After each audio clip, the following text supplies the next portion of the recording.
je lance l'enregistrement. Donc, je vous rappelle, donc les objectifs, c'est de faire vraiment du handicap un sujet prioritaire, en tout cas aujourd'hui, mettre en visibilité l'offre de services de la GFIP et puis bien sûr valoriser les acteurs qui font du handicap le vrai levier d'innovation et d'action positive.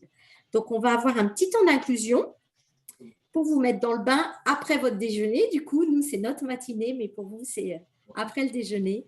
Je vais vous expliquer, on va fonctionner donc avec WooClap. Donc, je vous propose de prendre vos téléphones portables, d'aller chercher donc, sur Google WooClap. Vous verrez, c'est bien celui .com, il y en a plusieurs. Et après, vous devrez rentrer un code.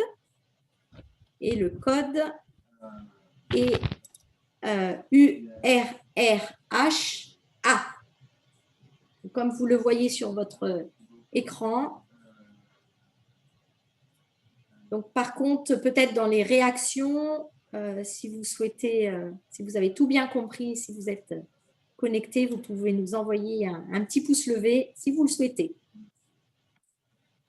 Donc, WooClap, c'est bien wooclap.com et le code qui sera noté URRH et A. Je suppose que c'est pour Antilles-Guyane. Absolument. Donc, vous le notez dans la barre bleue qui est tout en haut, là où c'est écrit code. Et ensuite, vous appuyez sur Go. Et il va vous dire de lever la tête qu'il n'y a pas de jeu en cours. Je vais lancer le premier jeu. Super, je vois qu'il y a des entreprises qui nous disent OK, OK, OK. Il y en a 45 qui sont en train de jouer. D'accord, donc c'est le petit temps d'inclusion. Donc, comme vous le voyez, ce bel arbre avec ces petits bonshommes qui sont à différents niveaux, l'objectif en fait de ce petit temps d'inclusion, c'est que vous vous représentiez le niveau de connaissance que vous avez sur les handicaps au travail. Donc, soit vraiment vous êtes allongé par terre, vous n'en avez aucune, ce qui m'étonnerait quand même. Soit vous avez besoin d'aide et vous grimpez sur l'arbre. Soit vous êtes déjà aux moitié de l'arbre, soit vous êtes tout en haut et très fier de tout connaître sur le handicap et vous allez nous aider pour animer cet atelier.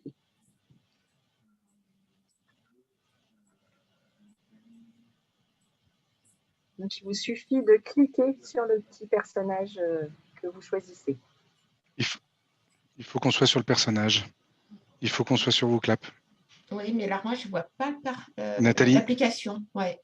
Nathalie, il faut passer à la suivante. À la précédente. La précédente, Nathalie. Ouais, j'ai pas voilà. C'est bon. C'est bon? Le jeu est lancé. C'est tout bon. Ah, ça y est. On voit les premières entreprises. Donc, on va vous laisser un petit peu de temps parce que comme on aura aussi d'autres jeux interactifs pour être sûr que tout le monde puisse bien participer.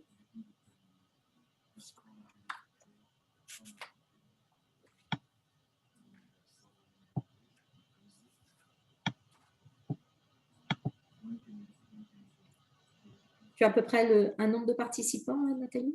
Il y en a 48 sur 56.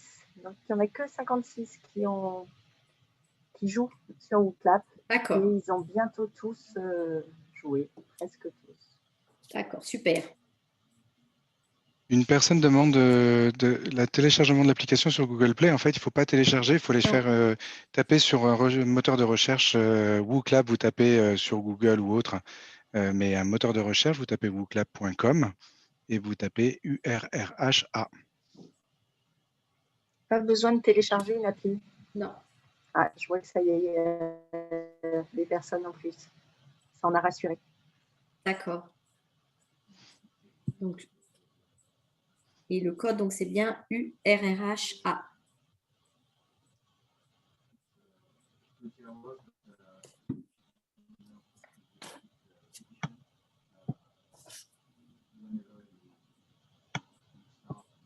Bon, bah, je pense que ça va être oui, je pense que c'est bon. Puis les prochains, voilà. Il n'y a personne couché par terre, tu peux être rassurée, Émilie. Non, donc a priori, je trouve qu'il y a quand même beaucoup de monde assez élevé sur cette app. Donc, a priori, vous connaissez déjà pas mal de choses sur le handicap. Donc, ça va être chouette. On va pouvoir échanger en sous-groupe et partager. Alors, je vois qu'il y en a qui ont besoin quand même de soutien puisqu'ils sont portés. Donc, écoutez, on vous remercie et puis on espère qu'en tout cas, à la fin de cet atelier, vous serez tous au moins, on va dire, aux 2 tiers de l'arbre.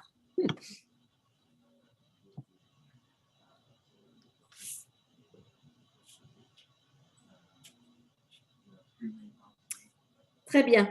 Donc, les handicaps au travail, de quoi parlons-nous?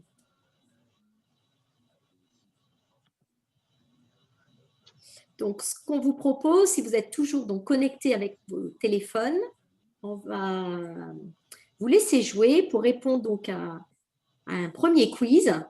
Parmi ces 3 personnes qui pourraient être reconnues travailleurs handicapés, donc, à votre avis, un maître nageur allergique au chlore pourrait-il être reconnu travailleur handicapé? Un comptable dyslexique sévère ou un serveur avec une hernie discale? Alors, je vois que là, ça répond très, très vite. Vous êtes réactifs. Donc, je pense qu'on a un beau taux de réponse. 55 sur 65. C'est pas mal. On va attendre encore quelques instants. À votre avis, parmi ces 3 personnes, qui pourrait être reconnu travailleur handicapé?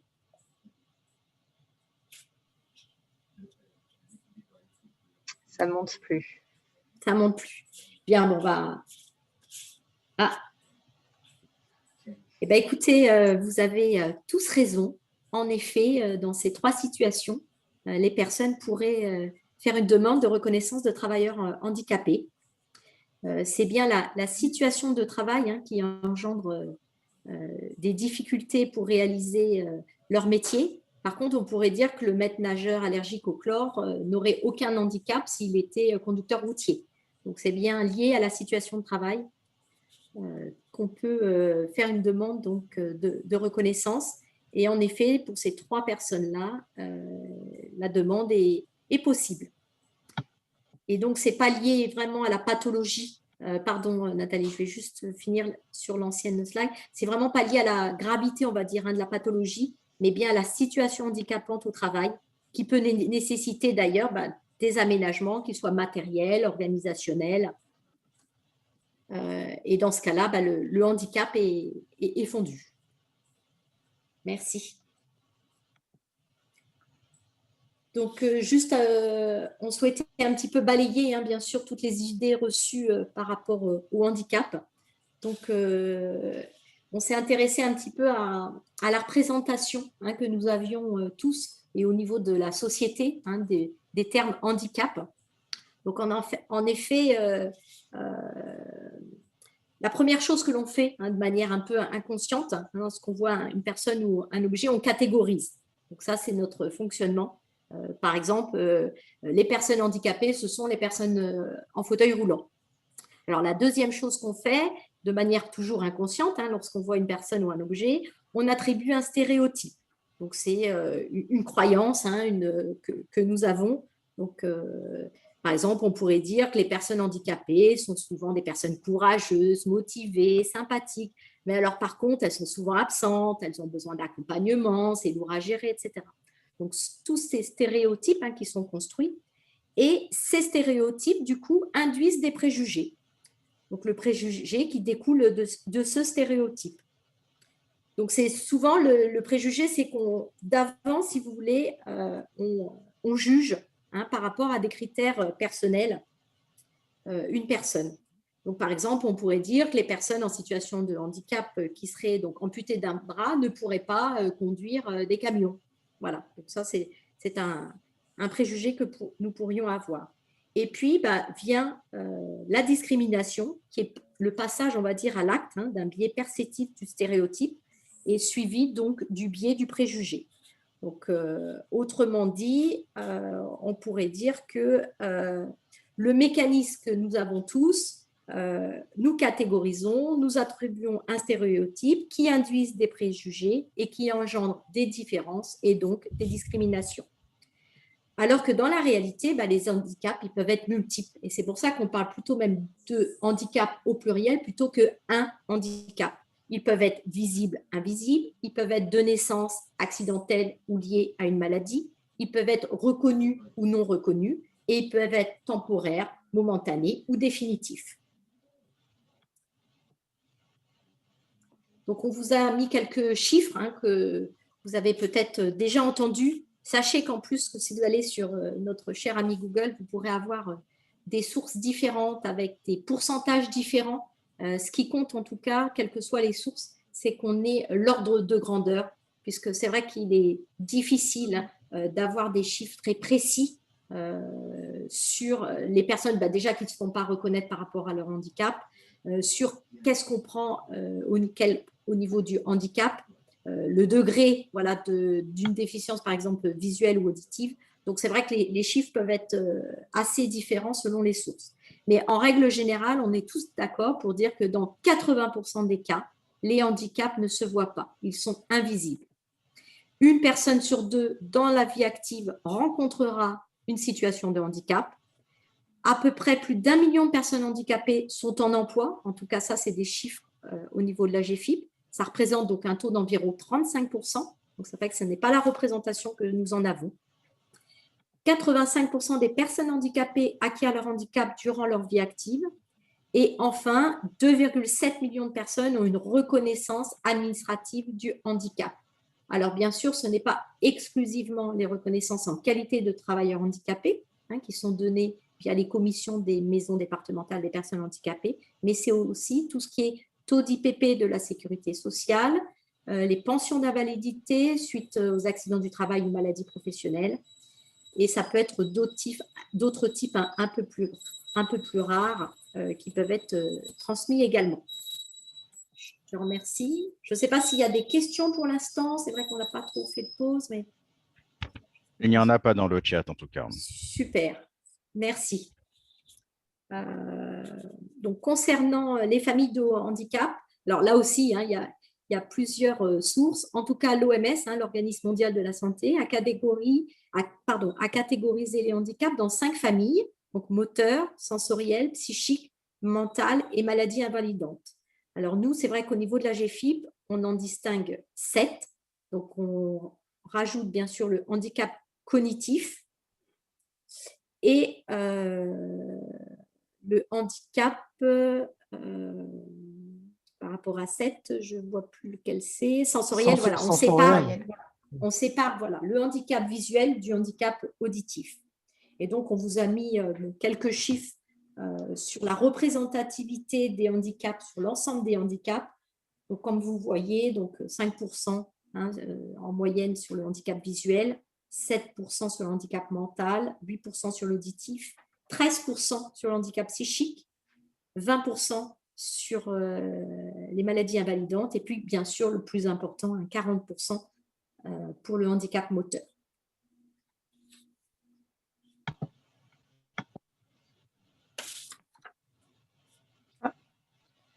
Alors, merci. Donc là, on a souhaité vous représenter un nuage de mots donc, avec Nathalie pour vous montrer en fin de compte le nombre possible en fin de compte soit de maladies, soit de handicaps qui existent, des choses qu'on ne pense pas forcément comme ça pourrait être la dépression, le cancer, les conséquences du cancer qui peut entraîner des problématiques sur le poste de travail, les eczémas, les paralysies, les phobies, l'agoraphobie par exemple, peur de la foule. Donc toutes ces maladies, tous ces handicaps qui peuvent entraîner en tout cas des contraintes, des difficultés sur la situation du poste. Donc, et on en a mis autant que possible sur une page, mais malheureusement la liste est loin d'être exhaustive et il y a une grande diversité de pathologies qui n'y sont pas. Tout à fait. Donc c'est vraiment aussi pour informer les référents handicap, c'est que les handicaps ils peuvent être multiples. Il peut y avoir aussi du polyhandicap, donc plusieurs handicaps représentés pour une personne, et se dire, voilà, il y a peut-être des choses auxquelles on ne pense pas, mais en tout cas, la conséquence de la maladie peut entraîner une situation de santé difficile sur le poste de travail. Alors là, nous avons donc souhaité, mais comme vous aurez les supports, vous pourrez prendre le temps parce que je pense qu'on souhaite aussi qu'on ait des échanges dans les sous-groupes. Donc, je vais aller assez rapidement sur les 3 Émilie, handicaps. Oui, nous avons 2 questions, si je oui, puis me vas-y, au permettre. contraire. Alors, nous avons une première question. L'autisme rentre dans quel type de handicap? D'accord. Deuxième question. Est-ce que les troubles 10 sont considérés comme handicap dans l'entreprise? Tout à fait. Donc, les troubles 10 sont dans la famille des handicaps cognitifs. Et puis, alors, on va peut-être, Tout comme si je donne l'autisme. la réponse, ouais, et si je donne la réponse, le jeu d'après va être. Mais je vous laisse jouer pour l'autre question, comme ça, on vous donnera la réponse au jeu. Mais oui, il est tout à fait considéré. En tout cas, on peut être reconnu travailleur handicapé et ça apparaît dans une des familles. Mais je laisse le suspense pour le jeu suivant. Une petite dernière. Ouais, vas-y. Dans quelles conditions l'obésité peut-elle être reconnue comme un handicap? Si ça entraîne des besoins d'aménagement, par exemple, dans le cadre d'un poste de travail. Voilà. Tu as d'autres questions?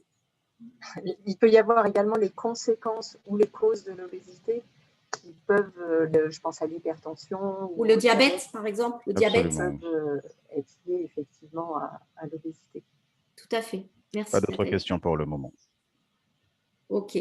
Donc, c'est vrai que sur la définition de tout ce qui est handicap moteur, handicap visuel, handicap auditif, je pense que vous connaissez ces types de handicap. En revanche, on a voulu faire un focus sur la distinction entre handicap mental, handicap psychique et handicap cognitif.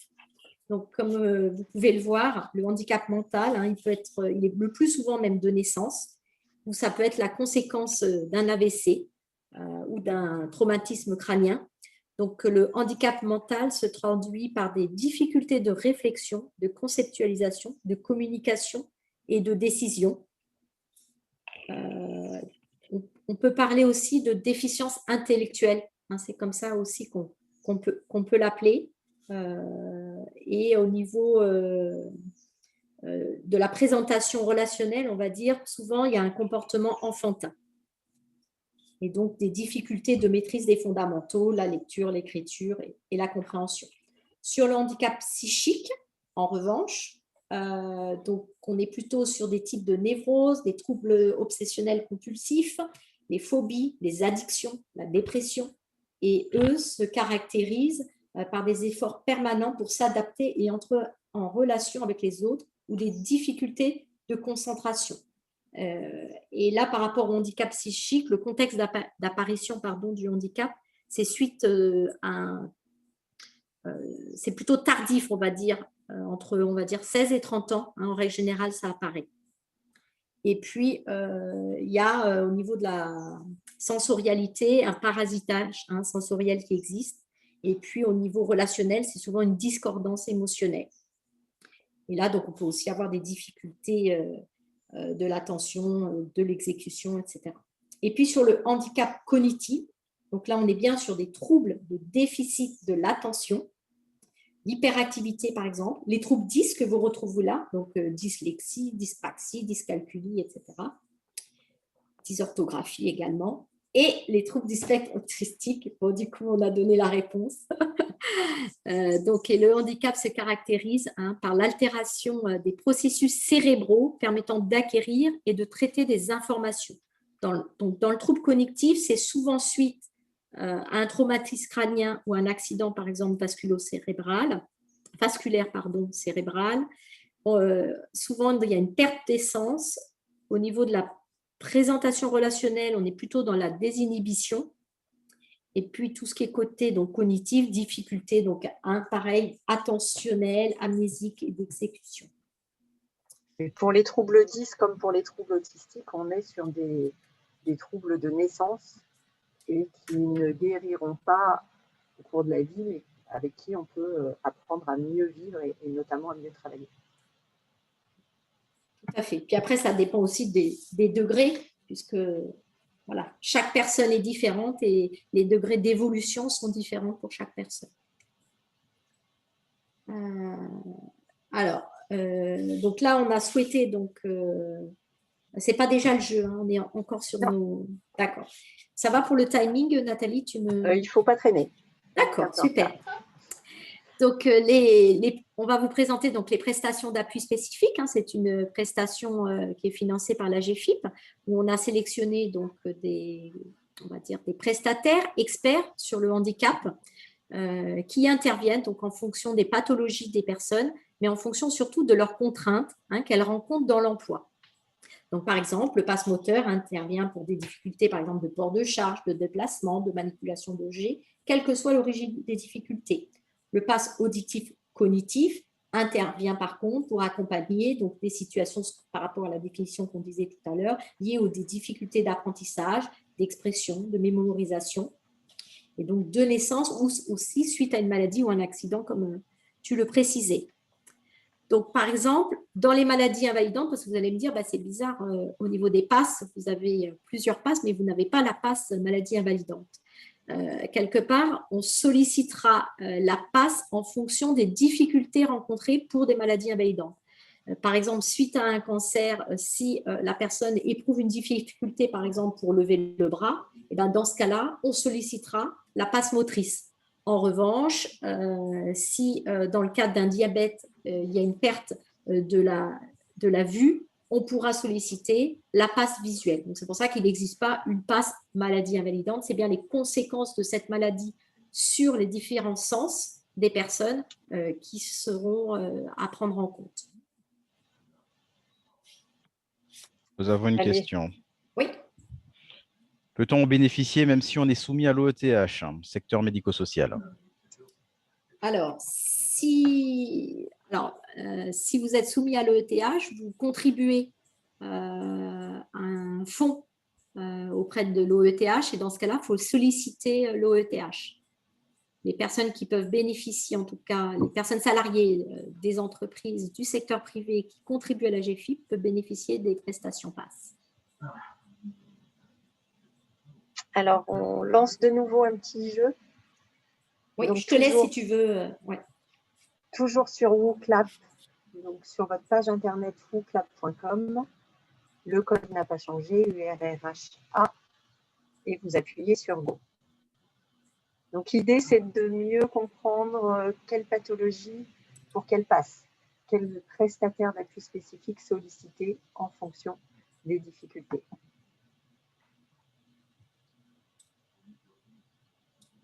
Donc là, on vous propose différentes pathologies. Ah, voilà, je vois qu'il y en a qui sont déjà à fond. Pour une hernie discale, pour une sclérose en plaques, pour une amputation d'un doigt, pour une hémiplégie. Ce que je sollicite, passe handicap moteur.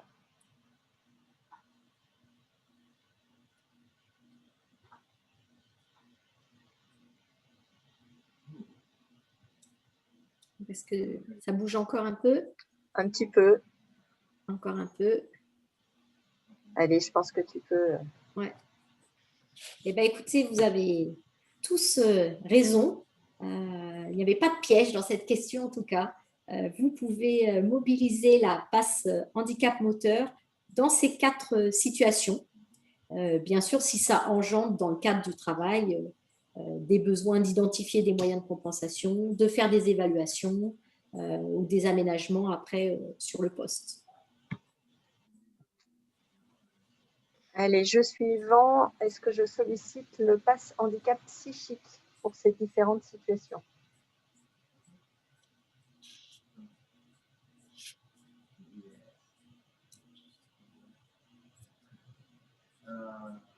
Alors, ça va vite.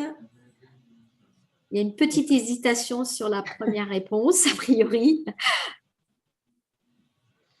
Et je vois que les réponses des uns entraînent peut-être les réponses des autres. Donc, à votre avis, est-ce que le handicap psychique pourrait intervenir pour le cancer? Il y a des oui mais en fait. Hein. Oui, les oui mais. Tu as raison. L'autisme Asperger, donc c'est vrai qu'on parle aussi de haut potentiel aujourd'hui, cette pathologie. Dépression chronique Et agoraphobie, j'en ai parlé tout à l'heure, donc la peur des lieux, hein, où on a peur de ne pas pouvoir s'y échapper ou être secouru.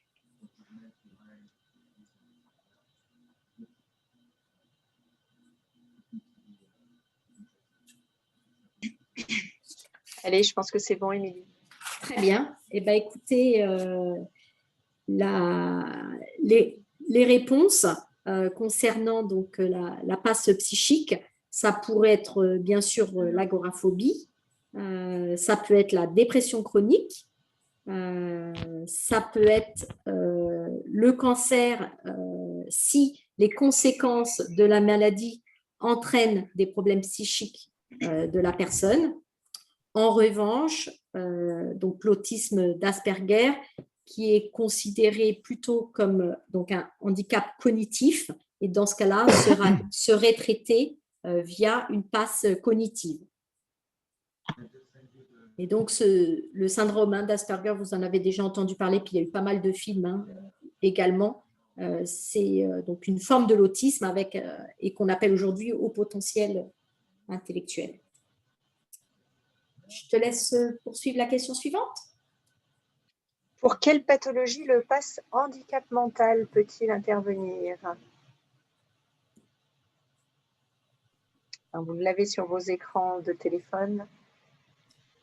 Alors, par contre, on ne le voit pas à l'écran. Oui, c'est pour ne pas les influencer. Mais... Ah, d'accord. Je voulais augmenter la difficulté avec le... Je vois qu'on durcit le ton. Très bien. Donc là, on a fait 4 propositions. La trisomie 21, la perte de mémoire suite à un AVC, donc un accident vasculaire cérébral, la déficience intellectuelle et la dyscalculie. C'est vrai qu'on a donné les définitions avant, donc c'est peut-être un peu trop facile. On aurait dû commencer par le jeu. Allez, ça monte plus, je pense qu'on peut débriefer. Donc, sur le handicap mental, la 1, la 2, donc la trisomie, la perte de mémoire et la déficience intellectuelle peut être en effet traitée via la passe handicap mental. En revanche, la dyscalculie, ça fait partie donc des 10. C'est problématique avec les chiffres et les calculs. Et là, du coup, ça serait plutôt traité avec une passe cognitive.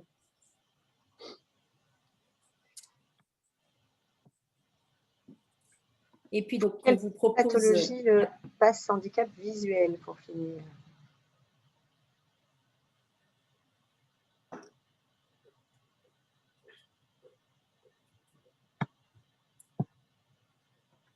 Alors, pareil, 4 propositions vous est faites. La presbytie, le glaucome, le diabète ou le daltonisme.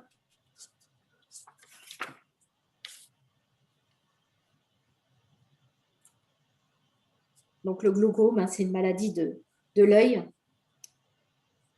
qui est associée donc à la destruction progressive du nerf optique. Qui est plus présent sur vos territoires, Émilie, sur les Antilles.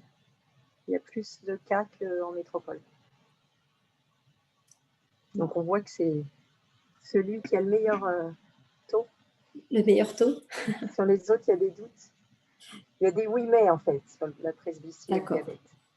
Donc là, on pourrait répondre que glaucome, le diabète, il a des conséquences, en fait, ce qu'on disait tout à l'heure, sur le handicap visuel.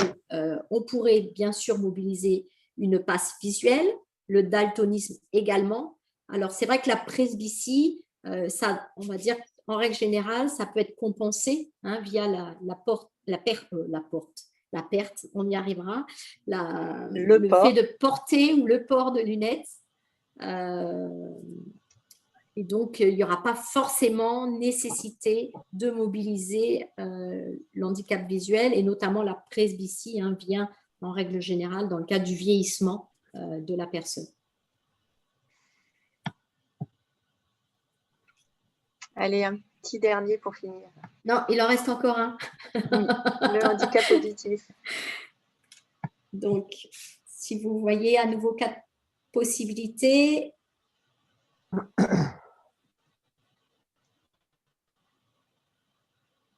Alors, surdité profonde, ça a été répondu à 100%. Tout de suite, c'est facile. Acouphène vient en seconde position pour l'instant avec 88%. Donc, les oreillons, par contre, ça n'attire pas beaucoup de monde pour la passe auditive.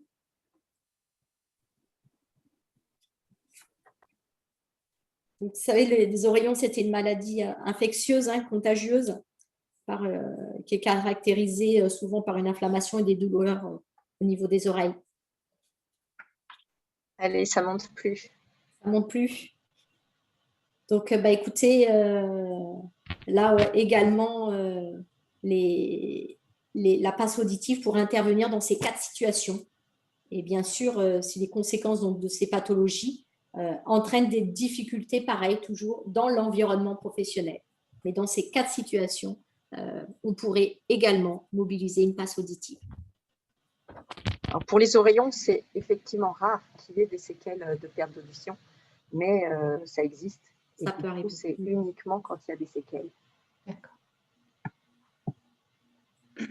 Et cette fois, la dernière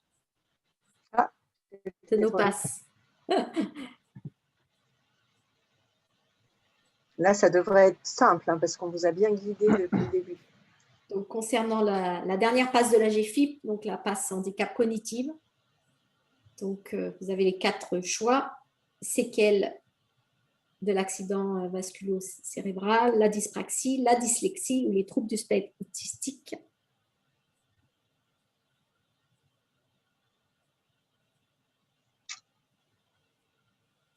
Et bon, je ne sais pas si ça s'est stabilisé ou pas encore, non, ça bouge encore un petit peu.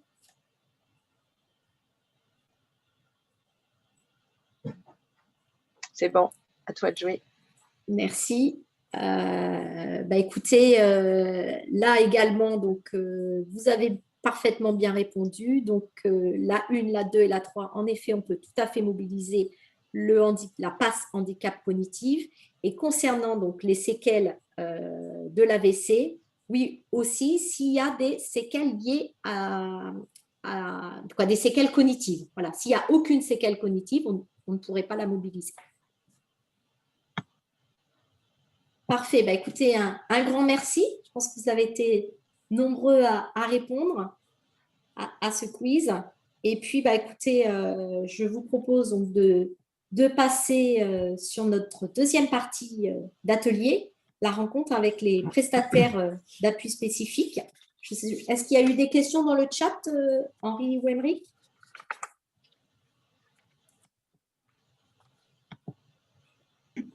Il me semble que nous avons répondu à toutes les questions. Parfait. Alors, en fin de compte, il reste peut-être un petit doute au niveau des personnes qui ont eu un AVC. Quelques demandent, en fin de compte, quelle passe mobiliser? Est-ce que c'est le trouble cognitif ou bien le handicap mental, je suppose? Alors, sur le passe lié à l'accident vasculaire cérébral, c'est bien les séquelles de cet accident sur les fonctions de la personne. Et en fonction des séquelles, on mobilisera la passe adéquate. Je ne sais pas si c'est clair. Une autre question. Oui. Pour bénéficier de la passe, est-ce que le salarié doit avoir une RQTH? Pas forcément. Ça, on le verra sur la troisième partie de notre atelier, comment mobiliser les prestations d'appui spécifiques.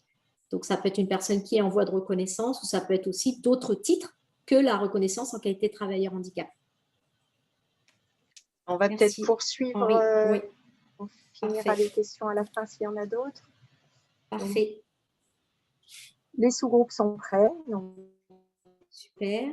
Vous serez tous en sous-groupe avec un des experts du handicap visuel, auditif, moteur, cognitif, etc.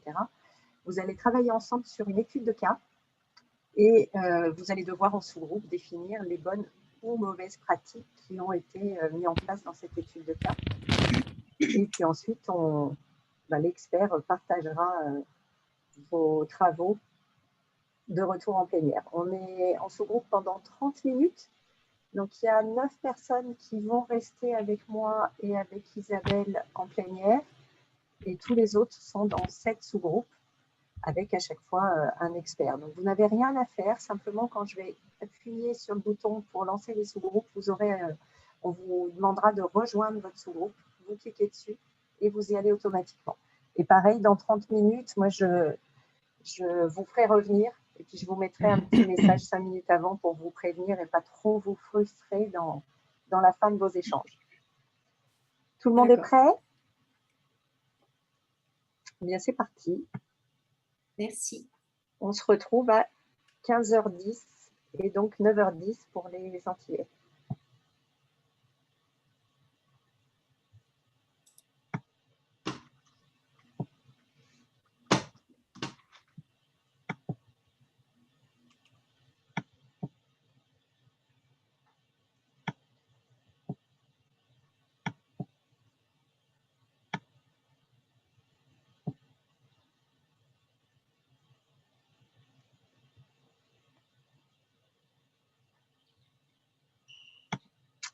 Isabelle, vous pouvez partager le cas ou vous voulez que je le fasse?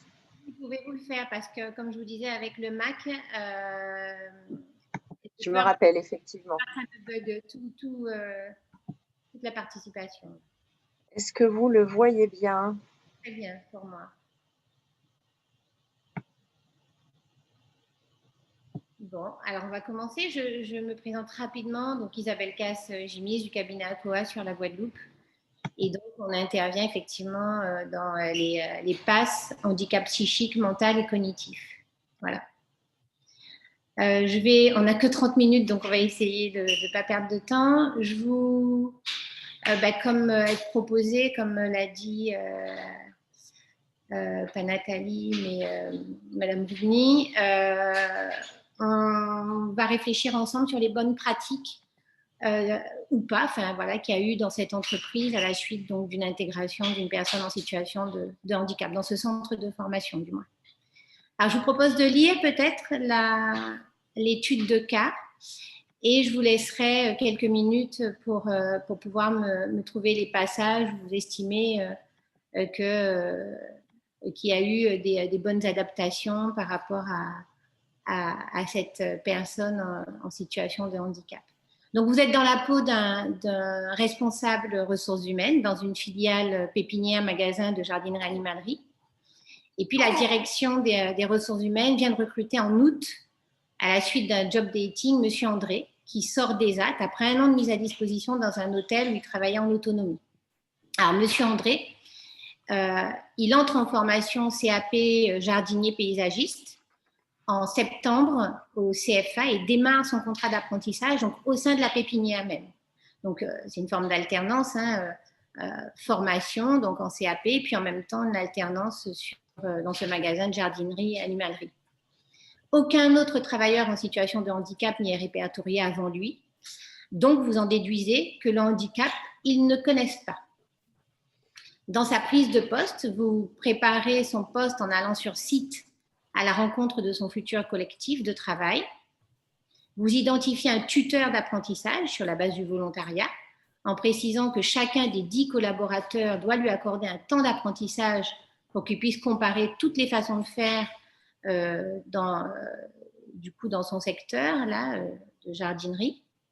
Vous indiquez qu'il est également important que les changements, planning, horaire, changement d'équipe, de tâches, soient évités, car il est fragile. Le responsable vous fait part de son inquiétude, car selon les saisons, tout le monde doit varier ses horaires.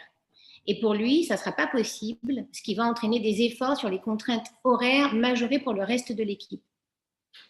De plus, la chaleur des serres, avec la chaleur justement, donc le tuteur craint les responsables craignent qu'il soit, par rapport à sa fragilité, ça le mette en danger.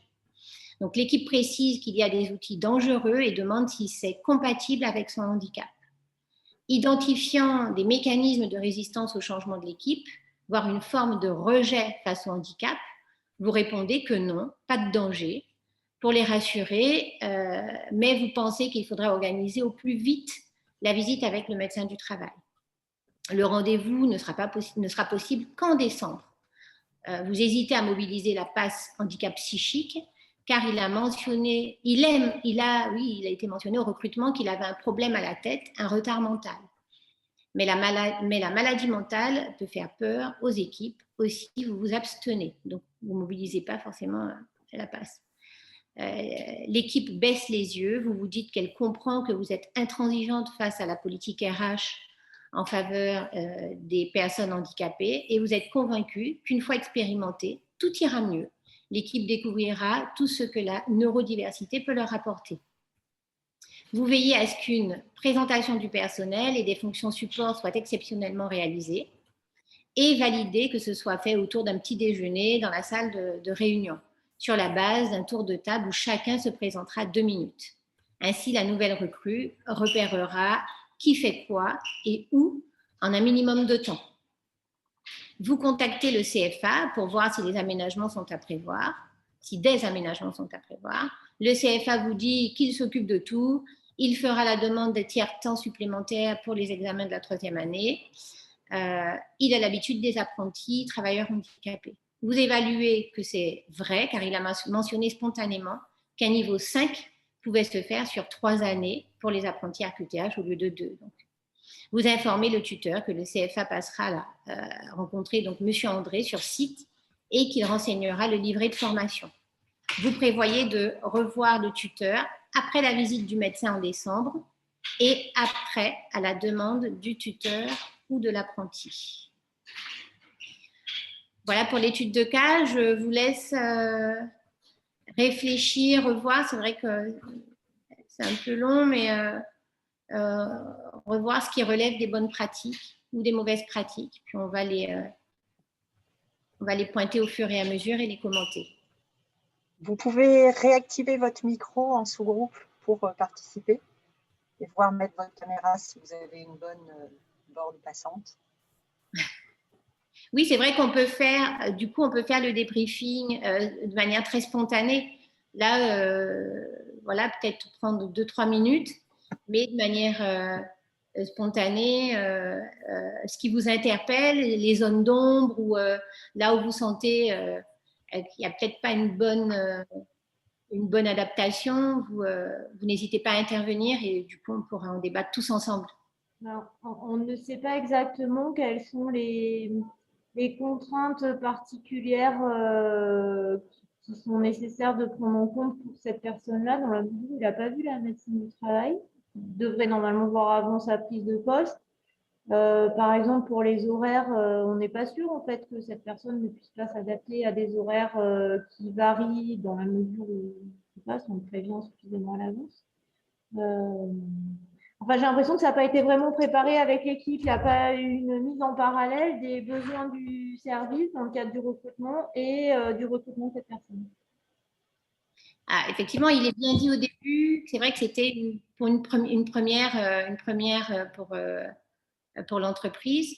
Et là, vous pointez du doigt tout de suite, vous allez à l'essentiel. C'est vrai on n'a pas forcément d'éléments sur la nature du handicap, ce qui permettrait d'avoir une meilleure adaptation. C'est juste.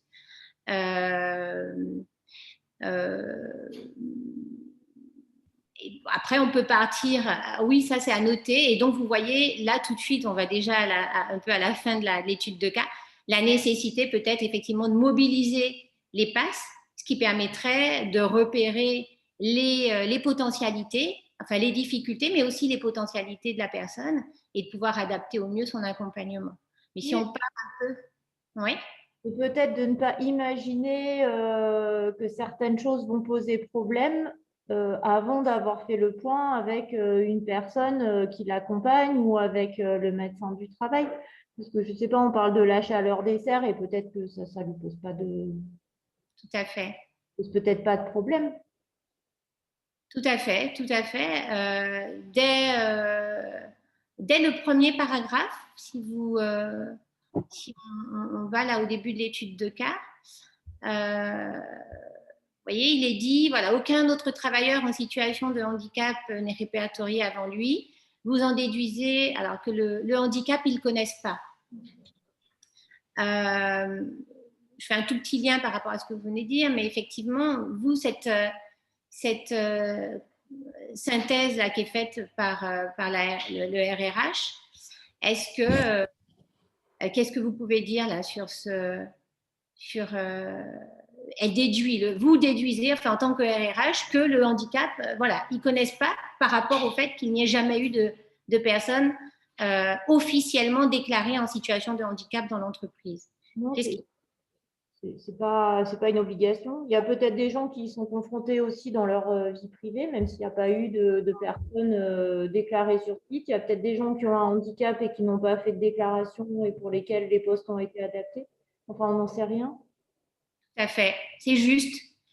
On n'est pas la personne en situation de handicap n'a aucune obligation d'utiliser sa RQTH en entreprise. Et certaines personnes sont très réticentes. C'est difficile. Alors surtout quand ça survient en cours de vie active, il y a des fois une nécessité d'un temps d'acceptation de la situation et on peut rencontrer des personnes qui ne veulent absolument pas qu'on parle de leur situation de handicap. Et donc, oui, on peut être confronté en milieu professionnel à des personnes, enfin confronté, je veux dire, on peut travailler avec des personnes qui ont bien une reconnaissance, mais qui ne l'ont jamais fait valoir ou verbalisé. Verbalisé. Et donc oui, c'est un peu la synthèse, elle est vite faite, de dire le handicap, ils ne connaissent pas. Chez moi, les salariés ne connaissent pas le handicap. Et comme vous dites, dans la vie personnelle, on peut avoir rencontré des personnes en situation, enfin, on peut vivre avec des personnes en situation de handicap ou avoir côtoyé, à un moment donné, quel que soit le handicap d'ailleurs. Je vous laisse, je regarde le temps, ça va vite. Qu'est-ce qui pourrait vous interpeller de plus?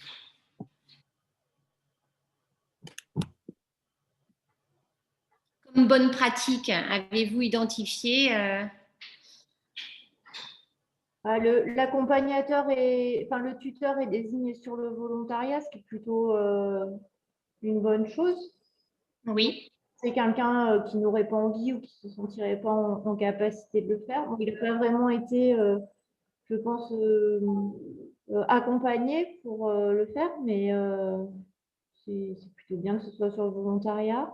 L'idée de la présentation de toute l'équipe en 2 minutes par personne, je ne suis pas sûre que ce soit…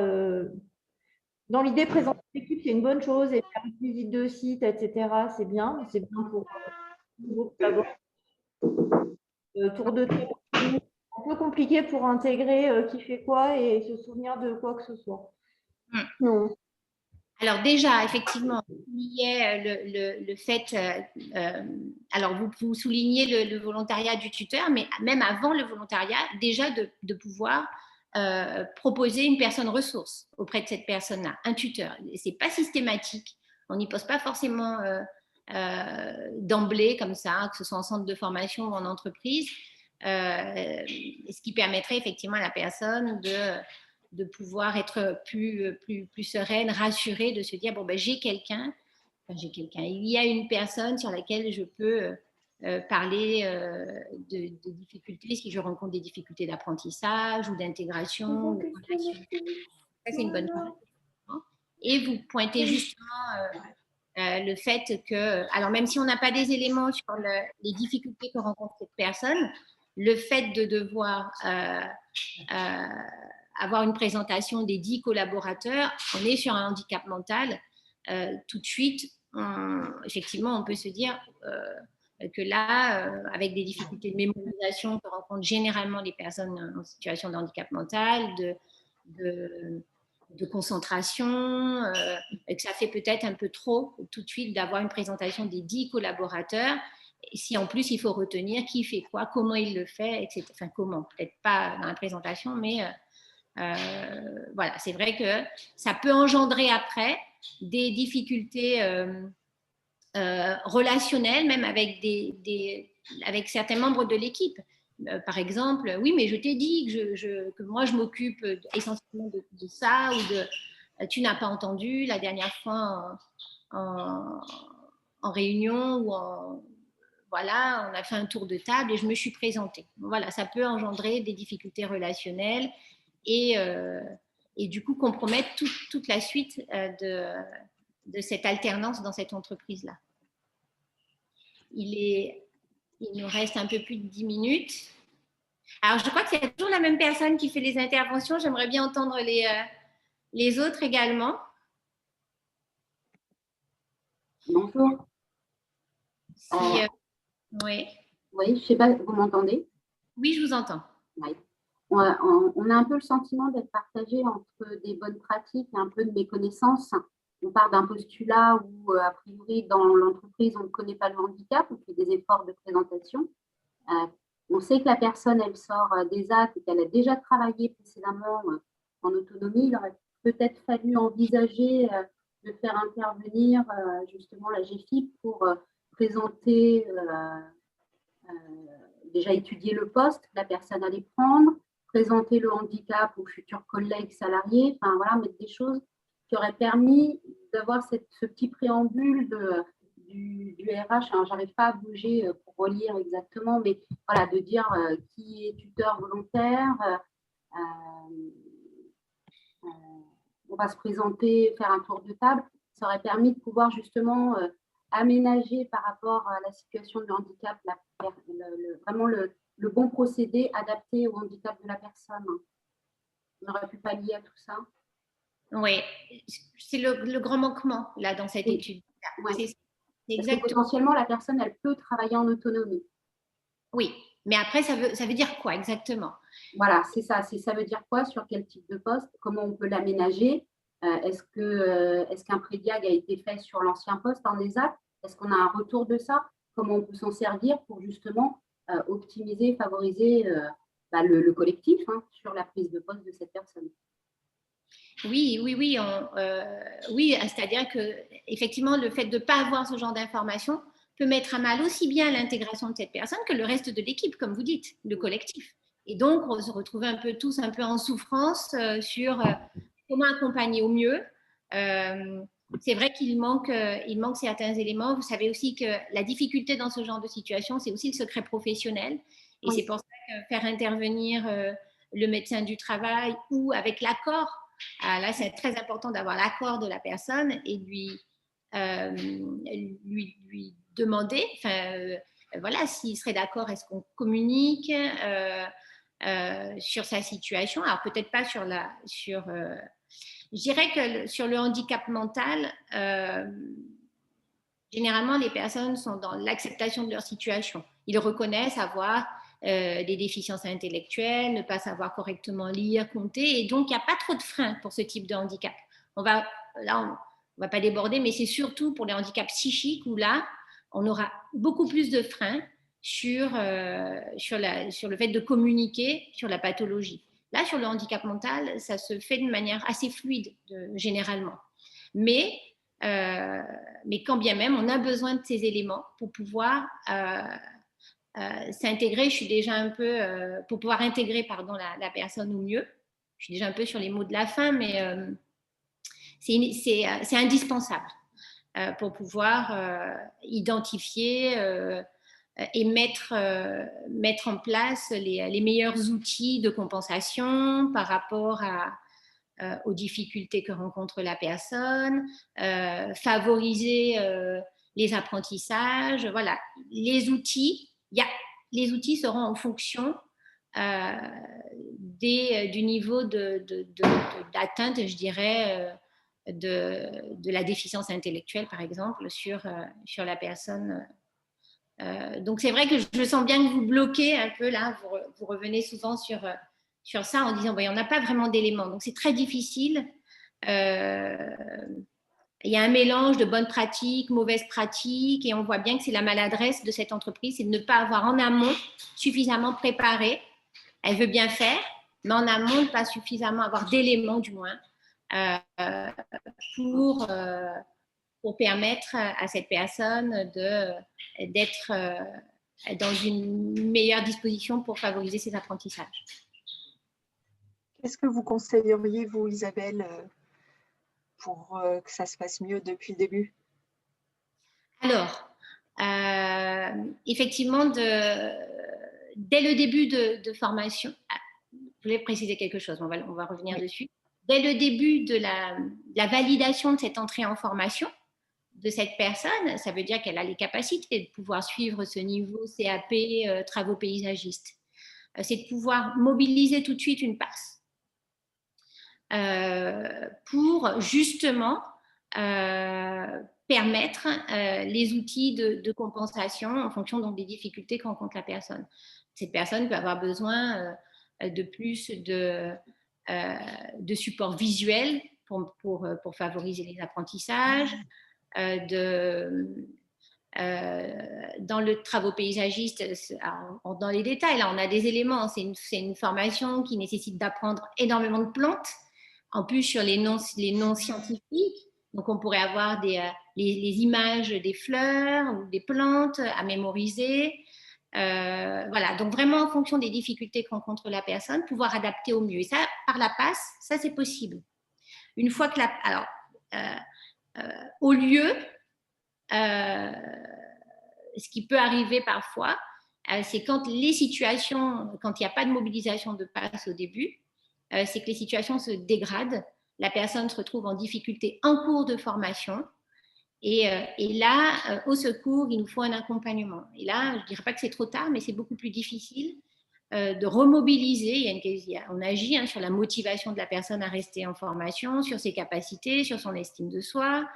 Et donc, en cours de formation, plutôt que d'attendre que la situation soit dégénère, je dirais, ou soit trop difficile, plutôt tout de suite être dans l'anticipation en mobilisant les passes.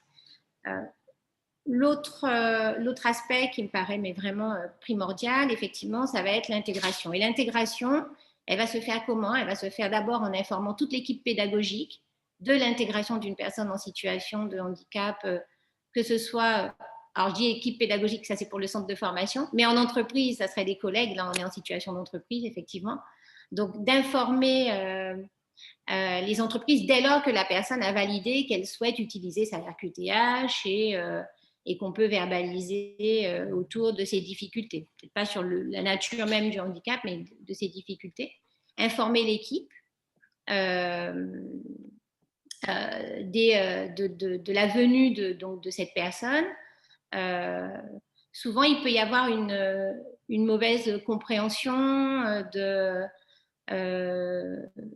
ce sont des handicaps invisibles, donc vous avez parlé de stéréotypes, vous avez parlé on va infantiliser, on ne sait pas comment s'y prendre, soit infantiliser, soit dire bon, cette personne a l'impression qu'elle fait exprès, manque de bonne volonté. Non, voilà, le handicap amène des restrictions, des fois même sociales dans les relations, et donc il est important pour les personnes dites entre guillemets normales, qu'elles aient en main un maximum d'éléments pour pouvoir, et c'est à elles de s'adapter.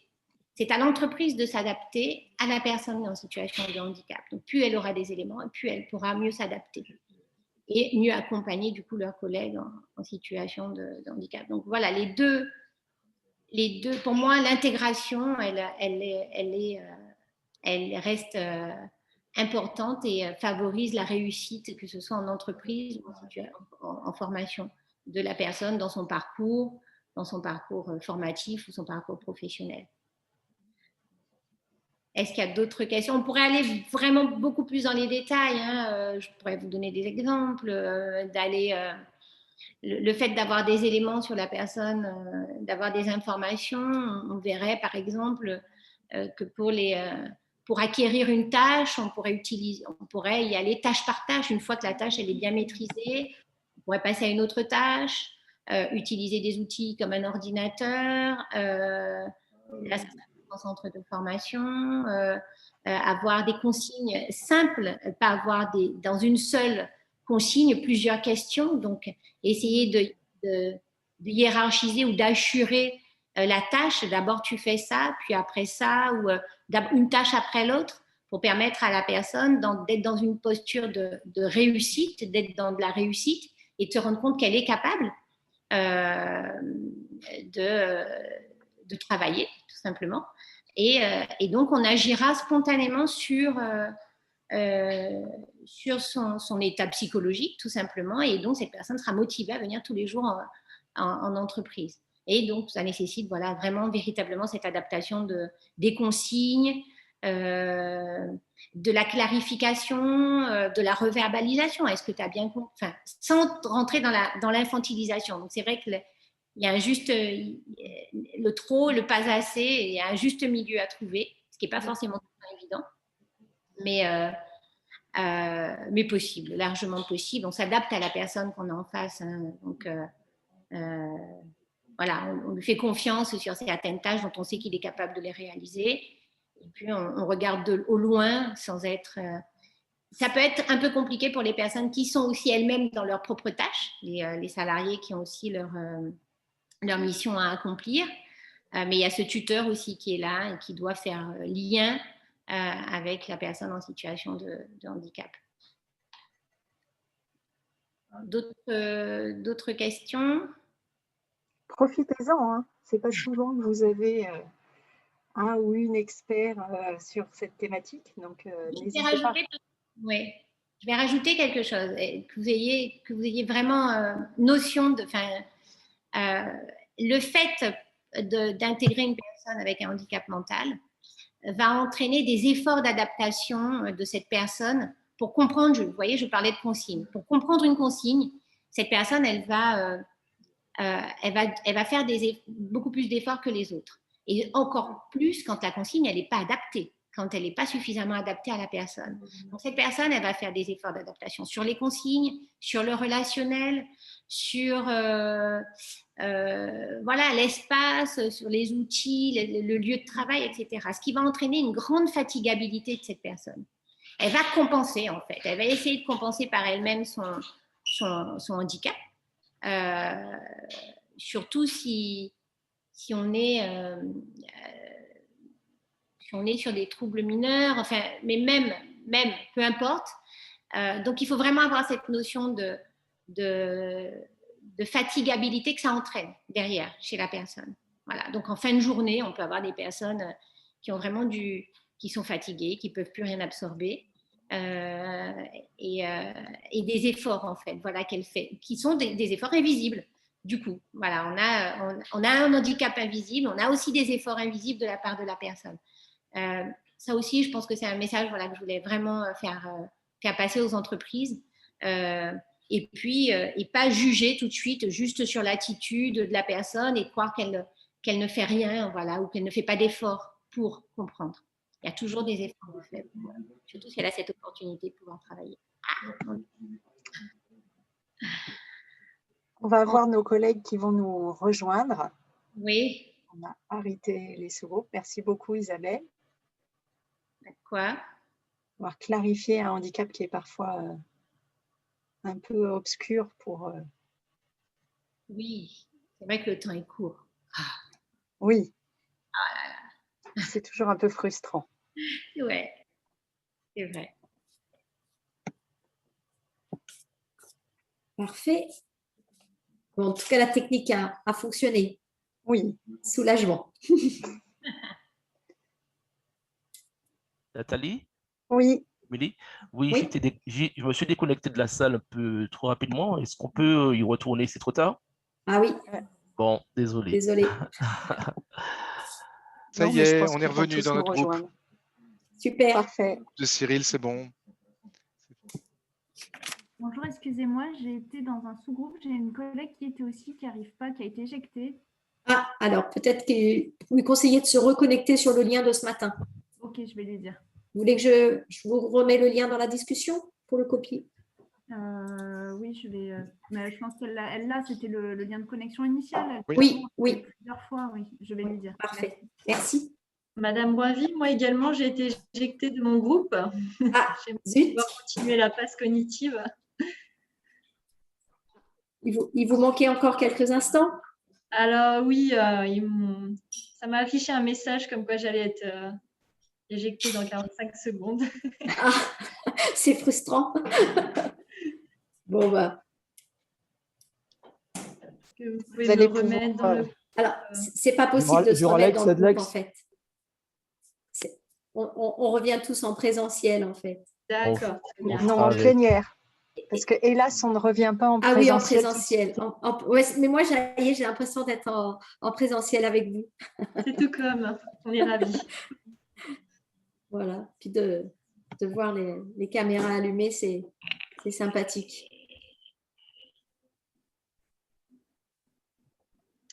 Super.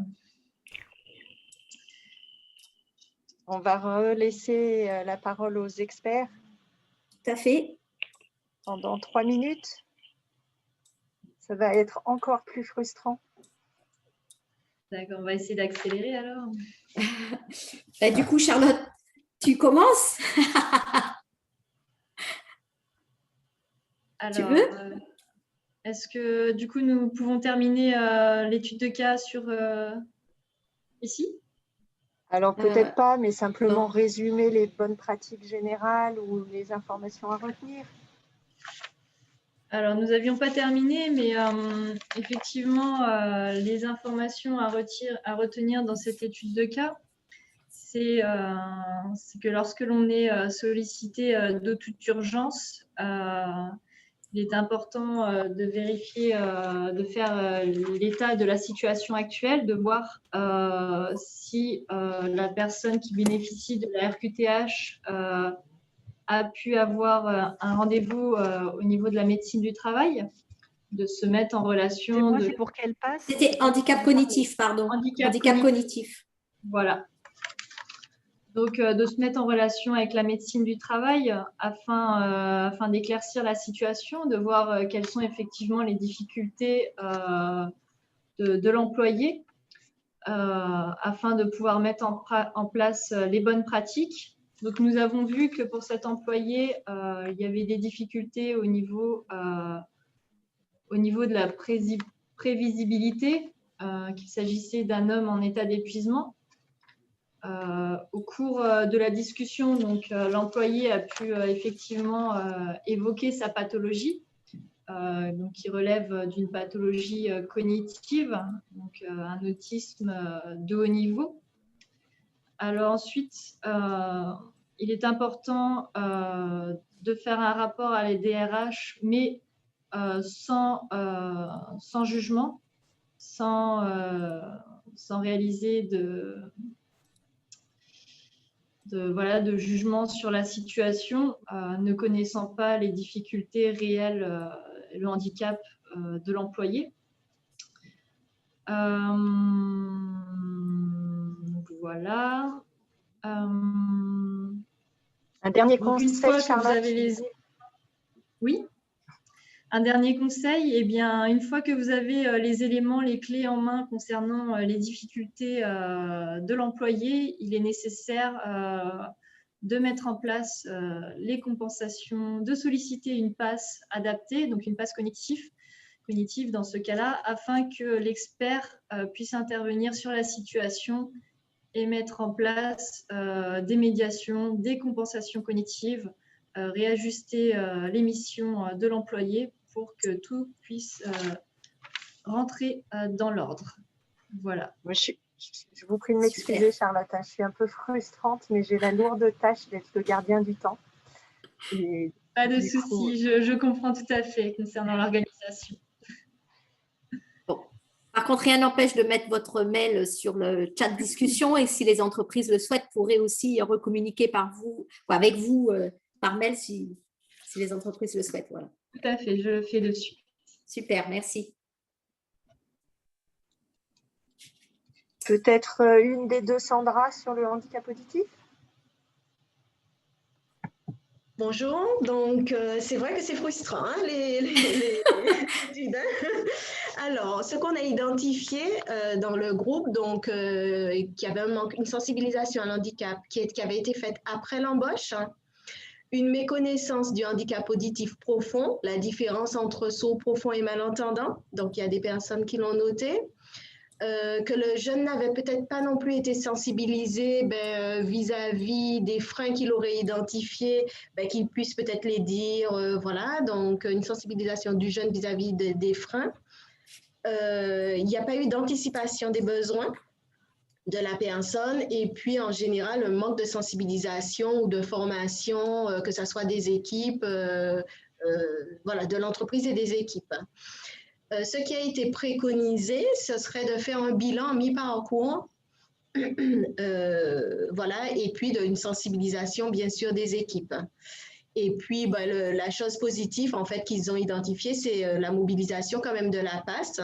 Par contre, certaines personnes se sont demandé est-ce que, voilà, elle avait été utilisée à bon escient ou pas? Qu'est-ce qu'on aurait pu faire d'autre? Donc, effectivement, dans le groupe, on a rapidement parlé, un petit peu présenté les PAS et les différents champs d'intervention dans lesquels, voilà, qu'on pourrait, du moins, ce qu'on aurait pu faire mieux, en fait, porter en termes d'amélioration. Super. Est-ce que Sandra Dupuis, qui était aussi sur le handicap auditif, compléter? Sandra, il faut appuyer sur votre micro. En bas à gauche. Oh, excusez-moi, on a perdu Sandra Dupuis. Ça y est, ça y est. C'est bon. Juste, c'est vrai qu'au niveau du début, l'intégration professionnelle, les premiers jours, premières semaines sont vraiment essentiels, c'est crucial pour justement éviter les malentendus, les incompréhensions et les crispations, d'où l'importance de solliciter les PAS, particulièrement au début de l'intégration, parce qu'une fois que tout le monde est braqué, c'est beaucoup plus difficile de revenir en arrière et d'apaiser en fait tout le monde. Donc, n'hésitez pas à solliciter une PAS en début d'intégration pour ce qui est du cas pratique qu'on a évoqué tout à l'heure. Merci. Isabelle, sur le handicap mental? Alors, du coup, on se rejoint un petit peu tous, là, déjà, je vois. Ce qui a manqué dans mon groupe, c'est effectivement de ne pas avoir des éléments sur... voilà, on avait juste le handicap mental et de ne pas avoir les difficultés de la personne ou ses potentialités pour pouvoir l'accompagner au mieux. Moi, je voudrais peut-être voilà, amener comme information l'importance effectivement de mobiliser les PAS en début d'intégration. Enfin, alors déjà l'intégration, déjà intégrer les personnes en situation de handicap par la sensibilisation au handicap de manière générale et aux difficultés que va rencontrer cette personne dans l'entreprise pour pouvoir s'adapter au mieux. Donc, ça reste essentiel. Le fait de nommer un tuteur, donc on a vu, nous, dans notre entreprise, que ça a été fait. C'est une bonne chose, c'est une bonne pratique. Une personne ressource qui va permettre voilà, un soutien à la personne et le maintien dans l'emploi. Voilà, on agit vraiment sur le fait que cette personne, on va favoriser son maintien dans cette expérience professionnelle en agissant sur sa motivation, sa confiance en soi aussi, le fait de pouvoir identifier une personne en cas de difficulté. Ça reste important. On a noté aussi le fait qu'on soit sur des handicaps invisibles et donc le fait de ne pas juger aussi la personne sur ses capacités. On peut souvent dériver en se disant la personne a fait peut-être un peu exprès de ne pas forcément bien comprendre la consigne ou voilà, non, il y a de réelles difficultés, des difficultés d'abstraction, d'organisation, de compréhension écrite, orale sur le handicap mental, sur même des difficultés relationnelles, et donc de pouvoir adapter au mieux également les outils de compensation, avoir de nouveaux canaux de communication, que ce soit à l'écrit, à l'oral, d'avoir des schémas visuels pour favoriser l'apprentissage des tâches, que ça soit beaucoup plus concret pour la personne. La théorie, ça reste très abstrait voilà, dans le handicap mental, donc tout de suite passer sur du concret, à de la pratique, sur les bons gestes, et par la répétitivité, on pourrait effectivement favoriser les acquisitions des tâches au mieux.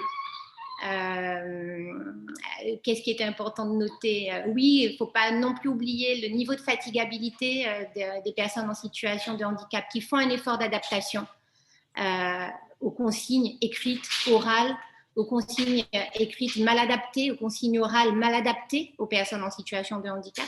Donc, ces personnes vont faire un effort de plus, vont fournir des efforts pour comprendre, pour bien faire, pour aller au bout de la tâche, ce qui entraîne vraiment une grande fatigabilité aux efforts fournis, tout simplement. Prendre la parole, ne serait-ce que prendre la parole en groupe, redemander, voilà, si j'ai bien compris, il faut que je fasse comme ça, etc. En fonction du niveau du trouble, du handicap. Voilà, donc essentiellement, on a vu que c'était important d'avoir des éléments pour favoriser l'intégration et aussi de maintenir, voilà, tout ce qui est mis autour de ces personnes par le tuteur et les outils de compensation qu'on pourra mettre en place une fois identifiées les difficultés de la personne. Je ne sais pas si je suis dans mes 3 minutes. C'est parfait, merci. Merci. Cynthia ou Marion sur le handicap visuel? Par rapport à tout ce qui a été dit, donc, au niveau de notre étude de cas, l'employeur était de très bonne volonté, très favorable à favoriser l'inclusion des personnes en situation de handicap. Il est juste allé un peu trop vite. Il a mis en place plein de compensations du matériel, mais sans connaître le handicap visuel de la personne et sans connaître ses réels besoins. Et c'est seulement 1 mois après, à la fin de la période d'essai, où il s'est dit, tiens, il faudrait peut-être que j'aille questionner le référent handicap.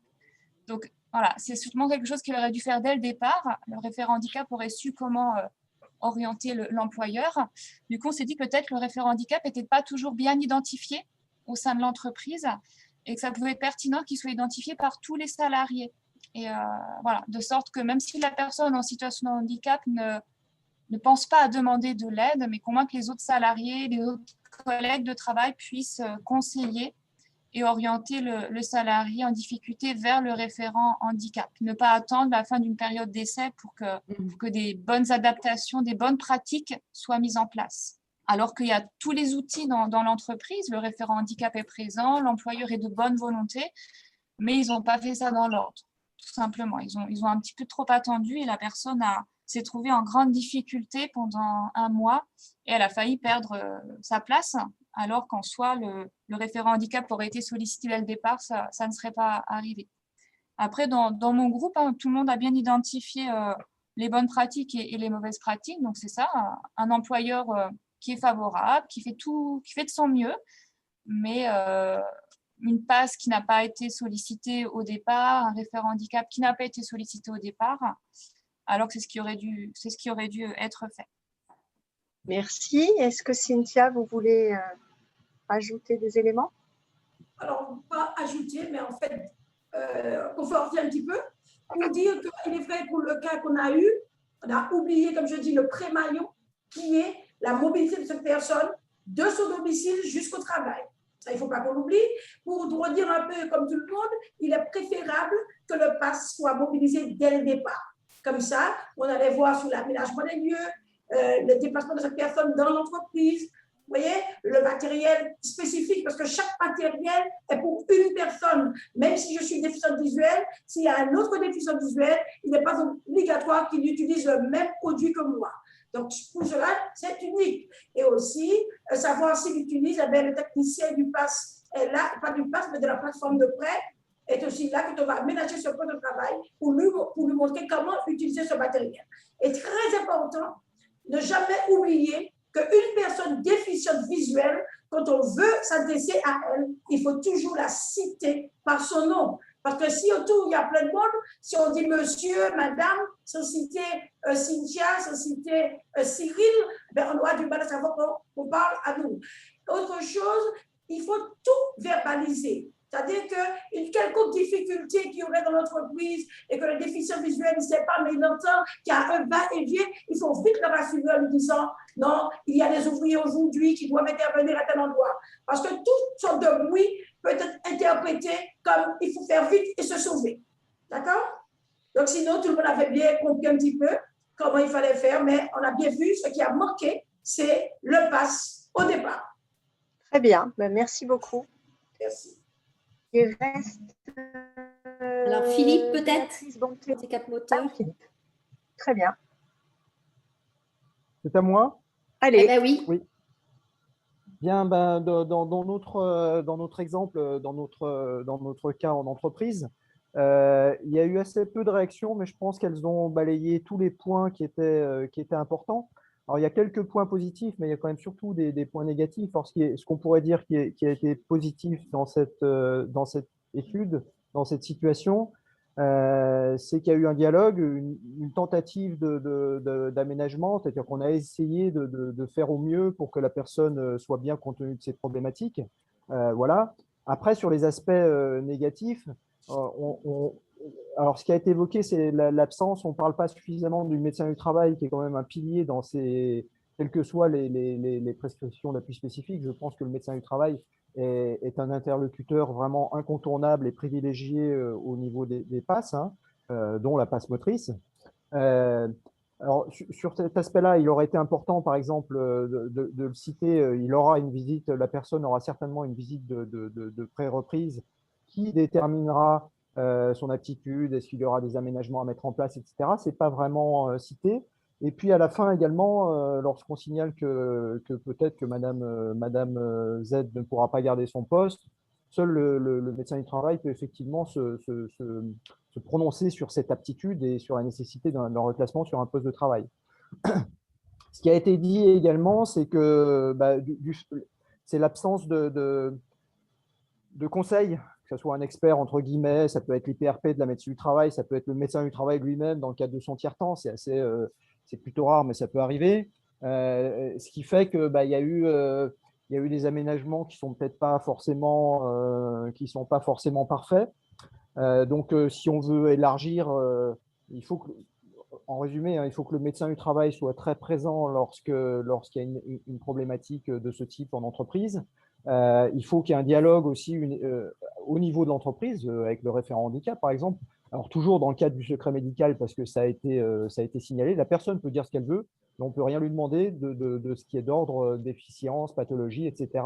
Ce qui nous intéresse, c'est les conséquences de son problème de santé.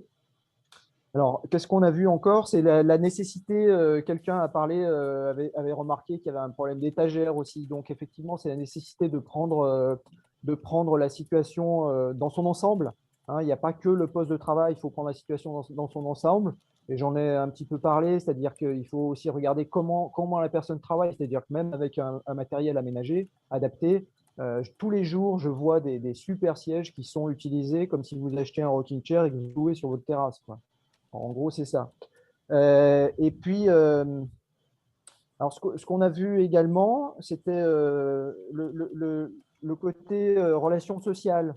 On pourrait croire dans l'entreprise que l'employeur a fait des choses parce qu'il y avait des bonnes relations. Et la question, c'est de dire qu'est-ce qui serait passé s'il y a eu des mauvaises relations.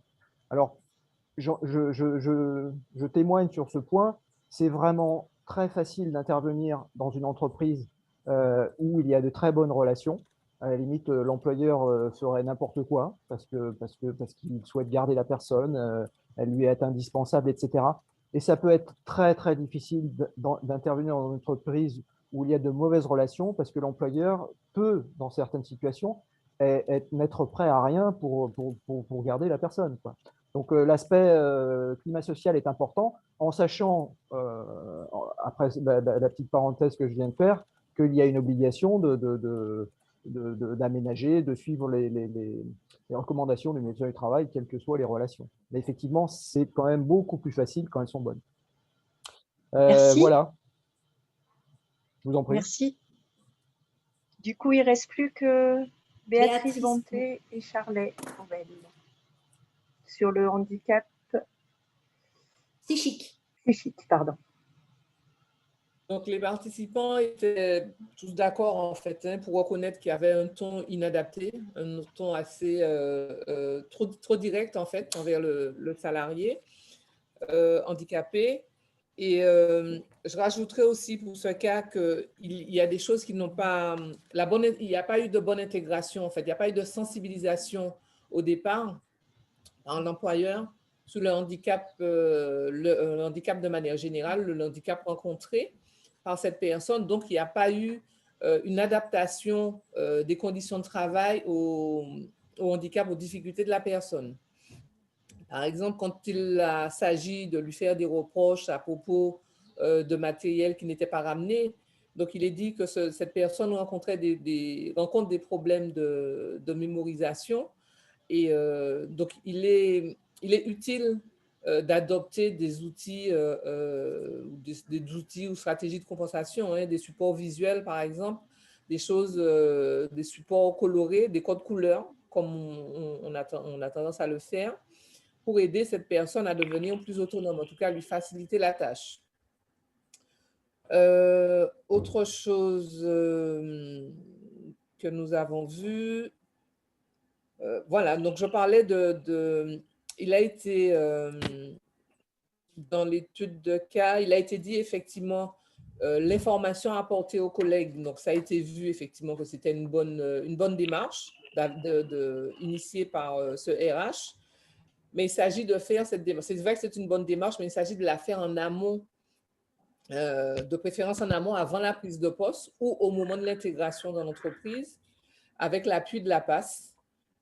Effectivement, qui aiderait à apporter un complément d'information, un espace d'échange, en fait, sur les difficultés qu'on pourrait rencontrer cette personne et les outils de compensation à mettre en place dans l'entreprise.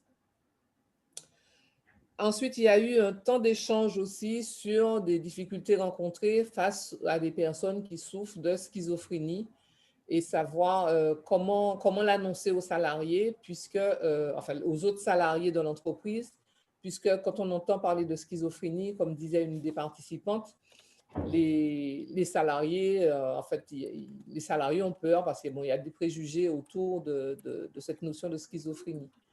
Et donc, Madame Houvel est intervenue pour parler rappelle-moi, Charlie, de compensation, plutôt que de parler de schizophrénie, mais plutôt s'attarder sur les manifestations. Les manifestations, voilà. Je te laisse la parole. Oui, simplement, plutôt parler des manifestations, comme là, dans l'étude de cas, fatigabilité, oubli, difficulté à ranger le matériel, plutôt rester sur ça, parler de comportement inadapté. Et si on sent bien qu'au niveau des salariés, c'est quelque chose qui va être très mal vécu, on va peut-être éviter le mot schizophrénie, qui malheureusement, dans notre société, est très mal perçu, en fait, et crée beaucoup de peur, de crainte, et risque au contraire de faire le salarié vivre une situation de rejet plutôt qu'une situation d'inclusion comme on voulait à la base le faire dans cette sensibilisation-là. Voilà ce qu'on disait. Merci beaucoup. Je vous en prie. Vous alliez dire quelque chose? Oui, simplement parler des moyens de compensation. Faudrait préciser qu'ils doivent être construits avec le salarié afin qu'ils soient adaptés au salarié. Et dans notre exemple, le référent organisait une sensibilisation dans la semaine suivante. Mais comme on l'a dit, avec le PAS, ça serait encore mieux, surtout que c'est quelque chose qui se construit et qui se prépare, qui ne doit pas être fait un peu à la va-vite pour répondre aux besoins dans l'urgence, tout simplement. Très bien. Eh bien, écoutez, chapeau, parce qu'on est presque revenu dans les temps. C'est la magie de la visio. Un grand merci. Donc, désolée d'avoir frustré quelques équipes qui n'avaient pas fini. Donc, en revanche, sur ce temps collectif, il y a vraiment des choses qui se recoupent, hein, comme quoi donc, il faut communiquer dans l'entreprise. Plus la PAS est sollicitée en amont, alors soit de l'intégration ou en amont de la situation, et qu'on ait vu toutes les difficultés rencontrées, aussi bien les déplacements que pendant l'emploi, etc., doivent être pris le plus tôt possible. L'idée du tuteur, ne pas oublier le médecin du travail, hein, qui est vraiment le maillon central, hein, je l'ai entendu par plusieurs groupes. Également d'identifier le référent handicap dans l'entreprise. Donc, en effet, hein, c'est un peu aussi dans le cadre de nos ateliers. Il faut donc que la direction communique qui est le référent handicap pour qu'il soit donc identifié et reconnu auprès de tous les salariés. Donc, au niveau des bonnes pratiques, de ne pas oublier la sensibilisation du collectif, sensibilisation aussi en amont sur les différentes typologies de handicap. Et alors, bien sûr, au départ, c'est cerner le besoin, demander à la personne de quel besoin elle a pour pouvoir travailler dans des conditions optimales. Et puis, je dirais, donc, tout ce qui est moyen de compensation, hein, comme vous avez pu l'expliquer, que ça soit construit avec le salarié parce que si on veut bien faire, voilà, qu'on pourrait mal faire dans le cas, par exemple, que décrivait Marion tout à l'heure, on pourrait mal faire en voulant bien faire. Voilà, donc je pense qu'on a un peu récapitulé tous les résultats des sous-groupes. Donc, il nous reste une petite demi-heure. Donc, on voulait terminer sur comment on mobilise donc, les prestations, vous faire un petit topo sur la plateforme de prêt de matériel, en tout cas qui existe sur nos 3 territoires, en Martinique, en Guadeloupe et en Guyane. Et puis, il y aura les 5 minutes de la fin pour, tu me le rappelleras, Nathalie, pour qu'on n'oublie pas l'évaluation. Et après, le petit mot de la conclusion. Donc, concernant la mobilisation donc, de ces prestations d'appui spécifiques, comme vous aurez le PowerPoint, on vous a remis la définition exacte de ces prestations d'appui spécifiques. Donc, c'est vraiment la mise en œuvre d'expertise, de conseils ou de techniques, des modes de compensation pour répondre à des besoins en lien avec les conséquences du handicap de la personne dans des situations identifiées par les prescripteurs et les référents. Alors, c'est vrai que dans les groupes, là, j'entendais aussi tout à l'heure que pour chaque personne, il peut y avoir une compensation différente. Même si elle est donc handicapée visuelle, un même matériel ne peut pas correspondre aux uns ou aux autres. Donc, le champ d'intervention des PASS, quelque part, vous en avez parlé dans les différents sous-groupes.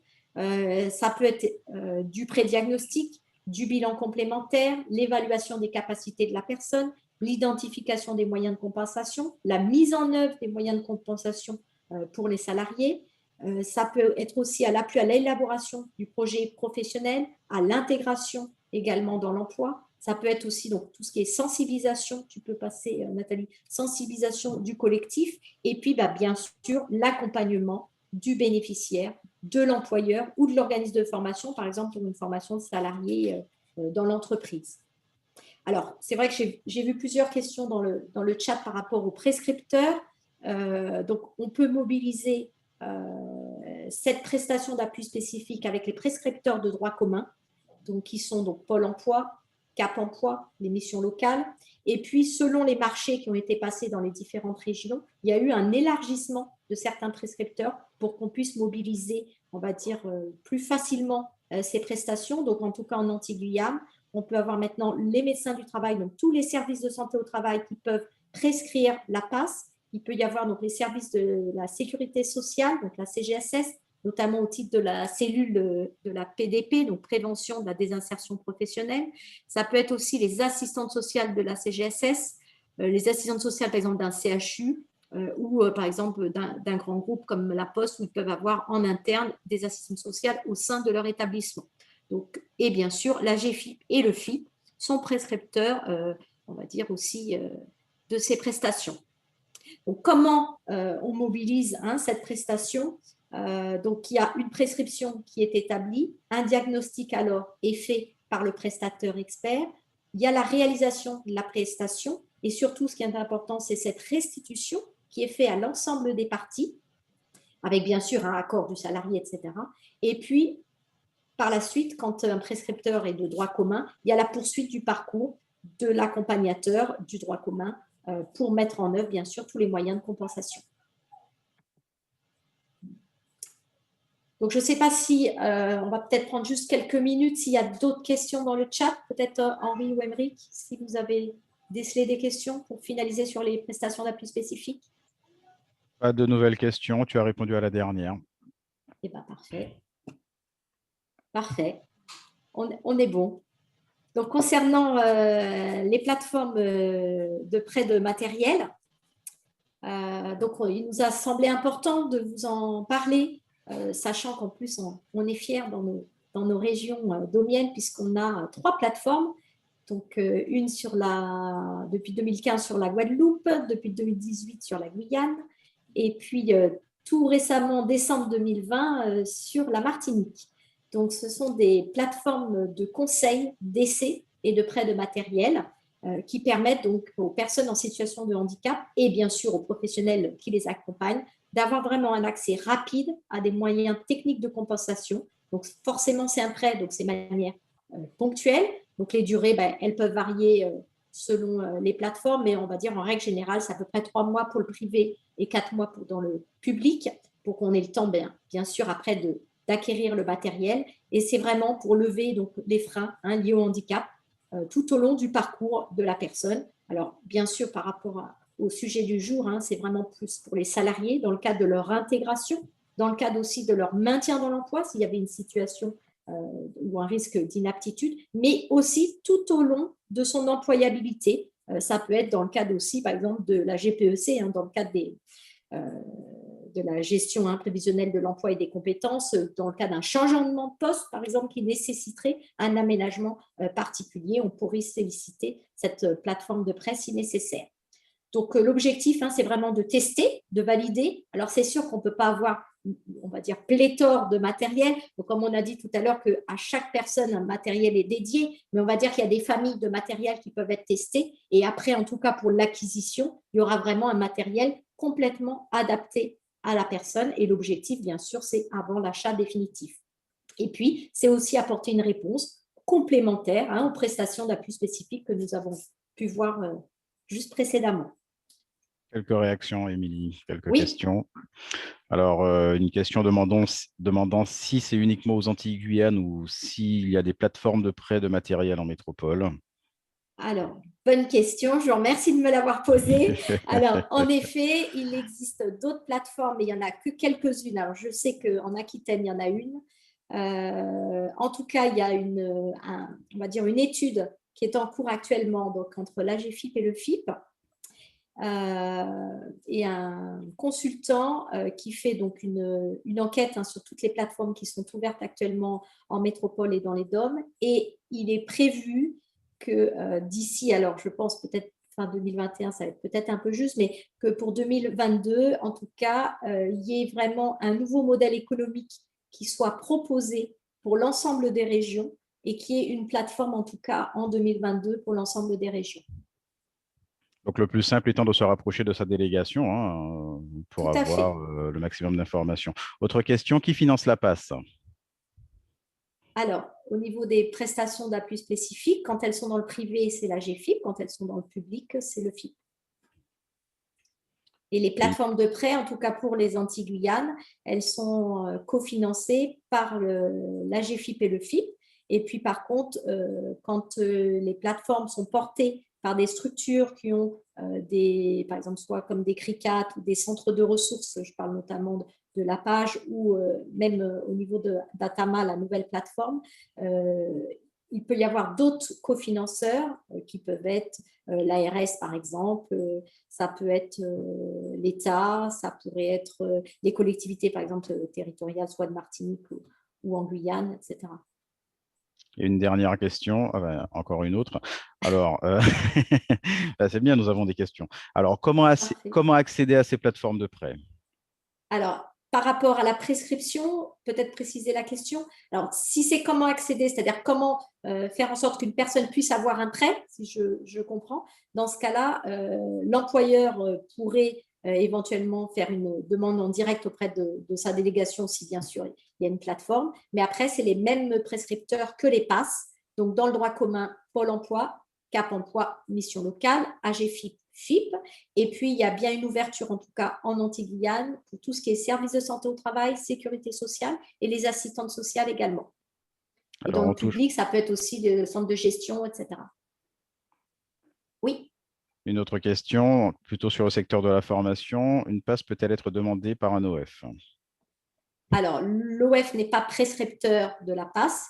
Donc, c'est bien le référent du parcours du stagiaire. Donc, forcément, le stagiaire, il est placé sur une formation via Pôle emploi ou via, par exemple, Cap emploi. Et dans ce cas-là, il faut passer par le prescripteur. Je peux me permettre de compléter, s'il vous plaît, bien sûr. Une explication complémentaire. Alors moi, c'est dans le cadre, par exemple, d'un organisme de formation qui réalise des formations chez un client et les stagiaires sont les salariés de ce client. Dans ce cas-là, il faut se référer j'imagine, au référent handicap de cette entreprise. Alors, je veux bien que vous me réexpliquiez. Vous êtes organisme de formation, vous réalisez des formations pour les clients. Pour les clients. Oui. En alternance. Non, pas nécessairement. Mmh. Non, on réalise des formations directement chez les clients Mais du coup, pour leurs salariés. C'est au lieu où se passe la formation. Donc, si c'est Oui, dans ou en visio. l'entreprise, Oui. oui, mais la personne qui suit la formation, elle est dans l'entreprise. Et les salariés de l'entreprise, et soit elle est dans l'entreprise, dans les locaux de l'entreprise, soit effectivement, elle peut être en visioconférence. Mmh. D'accord. Donc, ça dépendra donc, de son lieu où elle suit la formation et de ses besoins de compensation. Et dans ce cas-là, il y aura un diagnostic qui sera établi. Et une dernière question qui est dans la lignée de la précédente d'ailleurs, hein, on a en partie répondu. Est-ce que le prêt de matériel peut être débloqué pour la formation des apprentis? Alors, tout à fait. Alors, en revanche, ça ne sera pas un prêt qui durera sur 12 ou 24 mois selon la durée du contrat d'apprentissage. On est bien d'accord que on a dit que c'est un moyen rapide de compensation. Par contre, on ne se substitue pas au fait qu'après, par exemple, qu'une aide technique puisse être montée par l'apprenti pour qu'il ait le siège, par exemple, ou le téléagrandisseur pour un handicap visuel, qu'il ait le matériel. Et dans ce cas-là, il sera financé via l'aide technique de la GFIP, ou si c'est pour une personne salariée, dans le cadre d'un aménagement de poste, dans ce cas-là, c'est l'entreprise qui fera le dossier d'aménagement de poste et on acquérira également le matériel. Nous avons fait le tour. Super, parfait. Je pense qu'on est dans le timing. On peut peut-être passer à la slide d'après. Nathalie, s'il te plaît. Donc là, c'était pour vous expliquer le contenu de cette plateforme. Donc, c'est vraiment un conseil technique adapté à la situation qui est réalisé par un ergothérapeute. Et le prêt comprend donc différentes choses, dont notamment l'installation, le réglage du matériel, la formation et la prise en main, bien sûr, l'utilisation donc par le bénéficiaire. Ça peut aussi être assistance technique s'il y a une problématique, l'acheminement, c'est-à-dire le déplacement du matériel vers l'entreprise, l'enlèvement également. Alors souvent, certaines entreprises oublient que c'est que des durées courtes, donc elles souhaitent garder le matériel. Sachez qu'il y a quand même un contrat de prêt maintenant qui a été mis en œuvre entre l'employeur, le salarié et le prestataire qui prête le prêt, la structure porteuse. Et dans ce cas-là, on a bien surligné en jaune que c'est pour une durée limitée. Et puis, bien sûr, tout ce qui est maintenance, assurance, c'est la structure porteuse qui porte ça. Et puis, donc, la contractualisation du prêt. Donc, les bénéficiaires, donc, comme vous pouvez le voir, c'est bien sûr les bénéficiaires de l'obligation d'emploi. La question avait été posée tout à l'heure aussi sur les PASS, mais il en est de même. Donc, soit les personnes qui ont déjà une reconnaissance, celles qui sont en attente aussi de reconnaissance, parce que sur certains territoires, ça peut mettre plusieurs mois. Donc, l'accusé-réception du dépôt d'une demande, qu'elle soit aussi bien à la MDPH ou un dépôt, par exemple, de pension d'invalidité auprès de la Sécurité sociale, peut aussi, ce document peut être éligible en tout cas pour mobiliser aussi bien les prestations d'appui spécifiques que la plateforme de prêt de matériel. Et puis, bien sûr, les employeurs du secteur privé, qui sont donc soumis aux règles de droit privé. Pour les PASS, c'est également les agents donc dans la fonction publique, dans le cadre de leur parcours, aussi bien d'accès ou de maintien dans l'emploi, comme pour le privé. Donc, je veux bien que tu passes à la slide suivante, Nathalie. Donc, pareil, la mobilisation, c'est à peu près comme pour la PASS, on en a parlé tout à l'heure. Donc, la prescription, le diagnostic, la réalisation du prêt, donc je vous ai dit en moyenne, c'est plutôt 3 mois pour le privé et 4 mois pour le public. Et puis, bien sûr, on ne se substitue pas à le garder le plus longtemps possible. Et après, on a le montage financier des dossiers, donc que vous pouvez faire à la GFIP ou après via la plateforme du FIP en fonction de la nature de l'employeur. Alors, soit quand la personne n'est pas encore salariée, c'est de l'aide technique, et quand l'employeur est salarié, et dans le cadre de son intégration, c'est bien un dossier d'aménagement de poste à l'entreprise. Alors, je ne sais pas s'il y a des questions, puisque là, on est parfait dans le timing. Est-ce que vous avez… Pas de questions, mais beaucoup de remerciements. Ah, alors je prends aussi. Et merci à vous. Eh oui, bien sûr. Je prends aussi. Parfait. Alors oui, petite précision, merci Henri, pertinence de mon collègue. J'ai parlé de la CGSS, donc la sécurité sociale. En effet, en métropole, c'est la CARSAT. Voilà, les petites spécificités locales. Il en faut bien. Bah, écoutez, en tout cas, un grand merci. Je vais vous demander quand même de rester encore 5 minutes pour qu'on puisse faire cette évaluation ensemble et avoir aussi votre retour, hein. C'est important pour nous qu'on ait ce feedback pour voir voilà, vos ressentis, s'il y a besoin voilà, de faire améliorer les choses, de construire peut-être aussi différemment si ça ne vous a pas convenu. Toutes les critiques sont bonnes. Et puis, alors, avant que vous partiez aussi, dernière chose, pour vous dire que dès 16h15 pour la métropole ou 10h15 pour les Antilles et 11h15 pour la Guyane, on vous conseille de vous connecter donc, via la plateforme donc, de l'URRH pour avoir la conférence avec notre chargée d'État, Sophie Cluzel, voilà, pour la présentation de la plateforme Mon Parcours Handicap, et puis surtout pour une présentation de l'autodiac. Donc ça, je pense que ça sera très intéressant pour les entreprises. Elles vont pouvoir directement en ligne pouvoir avoir un autodiac de leur situation de l'emploi de leurs personnes en situation de handicap dans leur entreprise. Donc voilà, en tout cas, moi je vous dis un grand merci. Je vais pu passer dans 3 groupes, donc j'ai vu que c'était très animé, que vous avez beaucoup participé. Donc un grand merci en tout cas à vous d'être là, d'avoir une participation active, hein, puisque le fil conducteur de cette université, c'était l'entreprise passe à l'action. Donc je crois qu'au moins ça, c'est réussi. Je remercie aussi à toute l'équipe donc de la GFIP et aussi à notre appui technique de Comme une différence qui a mené d'une main de maître cet atelier avec les sous-groupes et tout le reste pour que ça se passe avec grande fluidité. Un grand merci à nos prestataires également. Et puis, alors, j'oubliais le meilleur pour la fin. Voilà, mais parfait. Donc, pertinence également. Donc, il y a un grand merci pour nos prestataires parce qu'ils ont une activité très chargée et se sont mobilisés notamment pour les préparations et pour que tout se passe bien ce matin. Donc, un grand merci à tous. Et puis, alors, je vais lancer l'évaluation sans plus tarder, si la machine marche. Lancer le sondage. Donc, vous allez me dire si vous voyez la première question à l'écran. On les voit tout ensemble, mais c'est normal. Ah, d'accord. Alors, première question, votre degré de satisfaction concernant votre expérience digitale. Donc, le 1, c'est vraiment si vous n'êtes pas du tout satisfait. Et puis, le 4, si vous êtes satisfait. Super. On va mettre à 4. Bah, écoute, là, je crois que 100%, donc un grand merci. Le degré de satisfaction concernant la qualité de l'animation. Donc, pareil, 1, vous n'êtes pas du tout satisfait. Et puis, 4, vous êtes satisfait ou totalement satisfait. Super. Pensez-vous remettre en pratique ou réutiliser ce que vous avez appris aujourd'hui? Alors, donc, on a quand même, c'était pas assez concret, donc ça, on travaillera là-dessus. Par contre, ben, il y a des gens qui se sentent à l'aise à hauteur de 40, à peu près 40% et la moitié plutôt à l'aise. Voilà. Donc, je pense qu'il faudra recommuniquer sur ces prestations d'appui spécifiques. Et alors, en 4e question, comment avez-vous trouvé l'ambiance de cette animation? Alors, c'est vrai que je n'ai pas mis de musique, j'aurais peut-être dû. Du coup, alors forcément, le 1, c'est que vous n'avez pas du tout apprécié. Voilà. Alors, on est sur 65% qui ont totalement satisfaisant. Ah non, alors là, on a passé... Du coup, c'est repassé. Hop. Super. Et alors, votre degré de satisfaction générale, ben voilà, vous avez déjà répondu. Vous êtes plus rapide que moi à la lecture.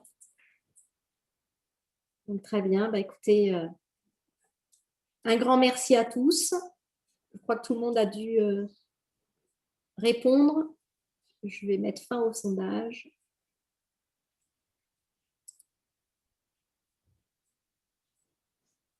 Donc voilà, je pense qu'il doit s'ouvrir devant vous. Vous devez tous y avoir accès, je pense. Je vous le fais défiler.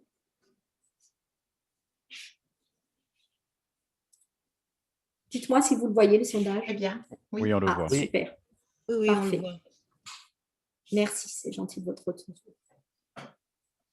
Et puis, ben, on espère que les futures universités seront en présentiel, qu'on puisse se toucher ou se voir. En tout cas, voilà, on essaye de mobiliser le réseau de référents handicap sous de nouvelles modalités désormais, donc par des ateliers pratiques. Et puis, en tout cas, en Antilles-Guyane, on a lancé depuis janvier des flash infos d'1 heure pour répondre donc à des questions ou à des problématiques. Voilà, bah, ici, messieurs, je vous laisse regarder s'il y a des dernières petites questions. Alors, pas de questions. Certaines personnes nous ont quittés. Encore de la satisfaction, des remerciements. Une petite remarque, je n'ai pas pu mettre dans l'évaluation. J'aurais aimé que chaque groupe explique en quelques secondes leur scénario avant de donner les points faibles et les points forts. D'accord. Ça aurait donné le contexte, en fait, c'est ça. Ouais. Exact. Alors, c'est vrai que c'est le timing peut-être qui nous aurait manqué, mais c'est une remarque intéressante. On prendra à l'avenir. Nathalie, tu veux peut-être intervenir? Je ne sais pas si... Non, je crois que je ne la vois plus. Bon, bah, écoutez, je vous souhaite... On a fini 4 minutes avant, donc vu que je suis très... mes collègues le diront bavarde, je crois que c'est un exploit. Je vous souhaite à tous une belle fin de journée et puis n'hésitez pas donc, à aller sur notre plateforme numérique et à continuer d'autres ateliers. Alors, je sais que c'est un peu difficile sur notre territoire puisqu'on n'a que cet après-midi pour pouvoir nous connecter parce que demain matin, ça sera très, très tôt pour nous. Donc, belle fin de journée à tous. Merci encore aux prestataires PASS d'être venus. Je vous fais un grand coucou, le cœur y est. Et puis, à une prochaine fois. Merci à tous. Merci beaucoup. Au revoir. Merci. Au revoir. Au revoir.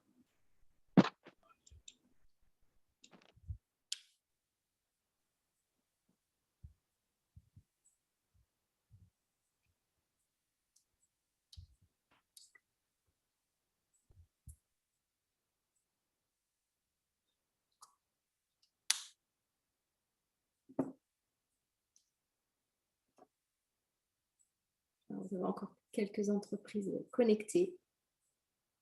Messieurs et mesdames, satisfaits?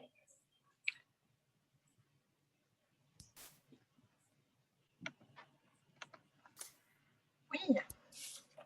Ah, Nathalie est de retour. Je t'avais laissé pour une fois la parole, pas de chance. J'ai été déconnectée. Ah zut! Pas longtemps, mais le temps que je me reconnecte. C'était juste le temps que je t'ai proposé de parler. Bon, désolée. Non, mais Cyril, savais pas que tu n'as pas ton micro. Je t'ai pas vu que tu étais partie en fait. Tu m'excuses, je t'ai pas vu. Donc, j'ai fait un petit message à Élodie. J'ai pas fait gaffe. Ah, mais moi, je te cherchais. Je me suis dit, bon, elle est partie. Elle en avait marre. Elle est partie. Je vais aller boire un coup. Non, c'était... D'accord. Alors, il y a encore des entreprises qui ne sont pas déconnectées, mais ce n'est pas grave. On les met en salle d'attente? Oui, si tu veux. Oui, tu peux. Je veux bien. Tu les vois? Je ne sais pas qui c'est. Donc, toutes. Toutes où on n'a pas nos... C'est des gens qui ne sont plus vraiment connectés en général. Je pense, oui. Mais ouais.